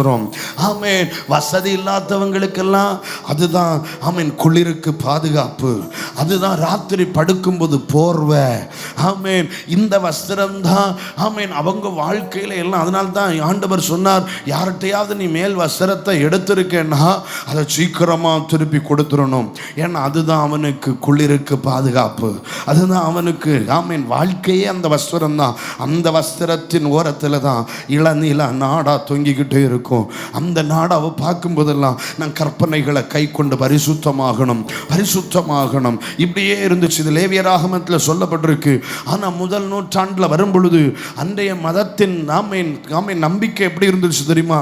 இந்த வஸ்திர தொங்கல்ல ஆமென் ஒரு தேவ மனிதன் இருக்கிறானா அதுல ஏதோ ஒரு வல்லமை இருக்கு, அதை தொட்டா பரிசுத்தம் உண்டாகும். நல்லா கவனிங்க, இந்த உலகத்திலேயே என் இயேசு வித்தியாசமானவர். இயேசுவை நான் இன்னைக்கு உயர்த்தி முடிக்க விரும்புகிறேன். ஆமென். நீ அவரை தொடலாம், அவர் உன்னை தொடலாம், விடுதலை உண்டாகும். ஆனால் இந்த இரவு கர்த்தர் சொல்றார், சிலர் கர்த்தரை தொடணும். இன்னைக்கு யார் தொடறாங்களோ இல்லையோ நல்லா கவனிங்க. ஆமென். சுற்றி முற்றி ஜன கூட்டமாக்கும் போகுது. நான் இப்படி சொல்லுவேன், ஆமென் எத்தனையோ பேர் இயேசுக்கு கிட்ட உரசி போயிருப்பான். ஆமென். மைல் கணக்கா எப்படி தான் வந்திருப்பான். உரசிக்கிட்ட கேட்டால் சொல்லுவோம், இயேசு கூட உரசி நடந்தது நானாக்கும். இன்னும் சிலர்லாம் இயேசுவை பிடிச்சிக்கிட்டே நடந்திருப்பான். ஆமென். ஏன்னா அவரால் கண்ட்ரோல் பண்ணவே முடியாது, பிடிச்சிக்கிட்டே நடந்திருப்பான். அவன் சொல்லுவான், நான் இயேசுவை இவ்வளவு நேரம் என்ன செய்தேன், பிடிச்சு நான் கொண்டு போனேன். ஆமென். ஆனால் அவனை கொண்டு போனது இயேசு கிறிஸ்து. சொல்லுவான், நானாக்கும் இயேசுவை பிடிச்சு வரலேலூயா சொல்லுங்க பார்க்கலாம். இப்படிலாம் சொல்லுவான். ஆனால் ஒருத்தனுக்கும் ஒரு மாற்றமும் வாழ்க்கையில் இல்லை. நீ பிடிச்சு நடந்தா என்ன, உரசி நடந்தா என்ன, தூக்கிட்டு நடந்தா என்ன, ஒரு மாற்றமும் இதுவரைக்கும். ஆனா இவள் வருகிறா, வஸ்திர தொங்கலை தொட்டு இயேசுவுக்கே தெரியாது. ஆமா, நம்ம ட்ரெஸ்ல தொட்டா நம்மால உணர முடியுமா? முடியாது. வஸ்திரத்தின் ஓரத்தை நம்ம பேசினா ஆமென் நைட்டு முழிரவு ஜெபம் வைக்கலாம். அதுதான் எனக்கு கனம். வஸ்திரத்தின் தொங்கல் என்னுடைய கனம். வஸ்திரத்தின் தொங்கல் என்னுடைய பதவி, வஸ்திரத்தின் தொங்கல் எனக்கு சமுதாய அந்தஸ்து. அதை தான் மலஜலாதிக்கு போனப்போ தாவீது என்ன செய்துட்டாரு? ஆமாம், அப்போ உலகமே பேசும், ஒன்னால் உன் பதவியையே காப்பாற்ற முடியல, நீ எல்லாம் ஒரு ராஜாவா? அவனை கொன்றிருந்தா கூட இப்படி அவமானம் வந்திருக்காது.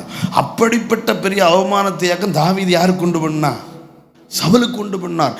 ஆனால் இந்த வஸ்திர தொங்கலை முதல் நூற்றாண்டில் வரும்போது ஒரு நம்பிக்கை, இந்த வஸ்திர தொங்கலில் ஏதோ ஒரு பரிசுத்தம் இருக்கிறது, ஏதோ ஒரு வல்லமை இருக்கிறது.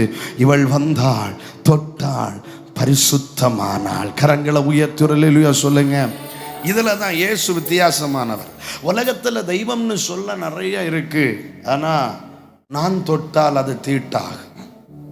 நான் தொட்டால் அது லேலுயா சொல்லுவீங்கன்னு நினைச்சேன். ஆனால் என் இயேசுவை தீட்டுப்படுத்த ஒருவனாலும் முடியாது. நீ இயேசுவை தொட்டாலும் நீதான் பரிசுத்தமாவ.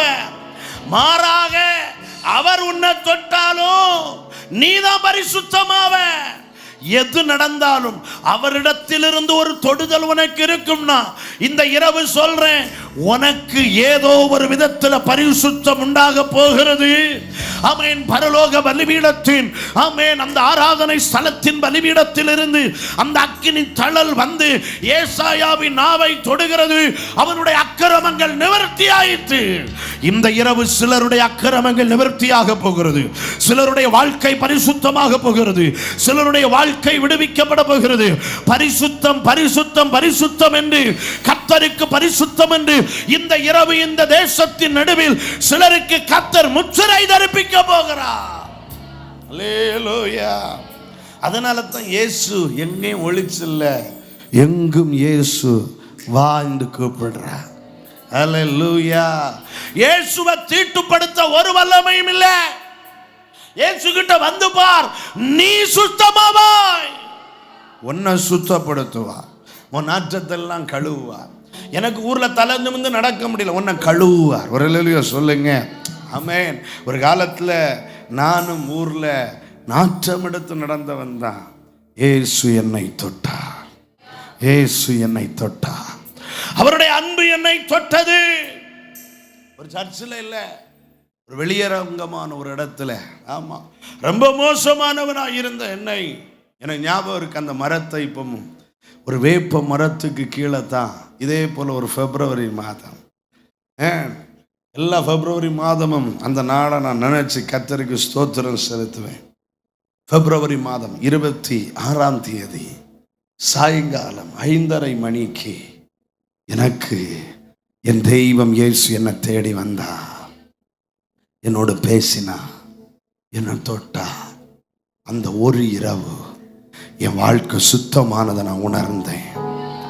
அந்த ஒரு இரவுல இரவு 10 மணிக்குள்ளாக என் வாழ்க்கை மாறினது. அன்னைக்கு நான் இயேசுவுக்கு என் வாழ்க்கையை ஒப்பு கொடுத்தேன். அன்னைக்கு எனக்கு தரிசனம் உண்டாச்சு, பூமியின் கடையாந்தரம் வரை செல் அப்படின்ட்டு. அந்த தரிசனத்தை நிறைவேற்ற ஓடிக்கொண்டே இருக்கிறேன். என்னை சுத்தமாக்கின தெய்வம் உன்னை சுத்தமாக்குவா. என்ன பரிசுத்தப்படுத்தின தெய்வம் உன்னை பரிசுத்தமாக்குவா. ஒன்று, இன்னைக்கு நீ அவரை தொடணும், எப்படியாவது அவரை தொடணும். நிறைய பேர் நெருக்கி நடக்கிறான், நிறைய பேர் பிடிச்சிட்டு நடக்கிறான், நிறைய பேர் உரசி உரசி நடக்கிறான், நிறைய பேர் அவரை அமுக்கிக்கிட்டே நடக்கிறான். இல்லை, இன்னைக்கு நீ தொடுகிற தொடுதல் உன் வாழ்க்கையை மாற்ற போகுது. புதிய தீர்மானத்தோட வா, சரித்திரம் மாறட்டும். ஒன்று தெரியுமா, மார்க் 5ஆவது அதிகாரத்தில் இவள் ஒரு புதிய மார்க்கத்தை உண்டு பண்றா. வஸ்திர தொங்கலை தொட்டா சுகமாவேன். 6ஆவது அதிகாரத்தில் பெரிய போட்டி ஆயிற்று. ஜனக்கூட்டமே அவருக்கு பின்னால் வருது, வந்து அவருடைய வஸ்திரங்களை ஆகிலும் தொடும்படிக்கு அவர்கள் அவரை நெருக்கினார்கள். ஏன் ஒருக்கா அந்த வஸ்திரத்தை நான் சொல்றேன், இன்னைக்கு நல்லா கவனிச்சுக்கோ. யாரையும் நீ பின்பற்றக்கூடாது, உனக்குள்ள இருக்கிற விசுவாசம் தனித்துவமானது. உனக்குள்ள இருக்கிற கிருபை தனித்துவமானது. அதுல நீ ஒரு வழியை உண்டாக்குவ. இன்னைக்கு தீர்க்க தரிசனமா சொல்றேன். நேற்றைக்கு இரவு முடிக்கும் போது தீர்க்க தரிசனம் ஆவியானவர் சொன்னார், ஒரு சுவிசேஷ அலை தேசத்தில் உண்டாக போகிறது. அதற்கு இந்த திருச்சபையிலிருந்து பிள்ளைகளை கர்த்தர் பயன்படுத்த போகிறார். அதே போல சொல்றேன், இந்த இடத்திலிருந்து ஆமென் அநேகரை கர்த்தர் எழுப்பி, இதுவரையும் இல்லை, இவங்களுக்கு இணையா இதுவரைக்கும் சரித்திரத்தில் ஒருவனும் இல்லை என்று சொல்லுகிற அளவில் கர்த்தர் சிலரை எழுப்பி தேசத்தில் பயன்படுத்த போகிறார். அவர்கள் சென்ற பாதையில் இன்றைக்கு சில தேவ மனிதர்களை பின்பற்றுகிறது போல ஒரு பெரிய கூட்டம் இயேசுவை பின்பற்ற போகிறது. இந்த இரவு கர்த்தர் அதற்கான கிருபைகளை, வரங்களை, அபிஷேகங்களை கட்டவிழ்க்கிறார்.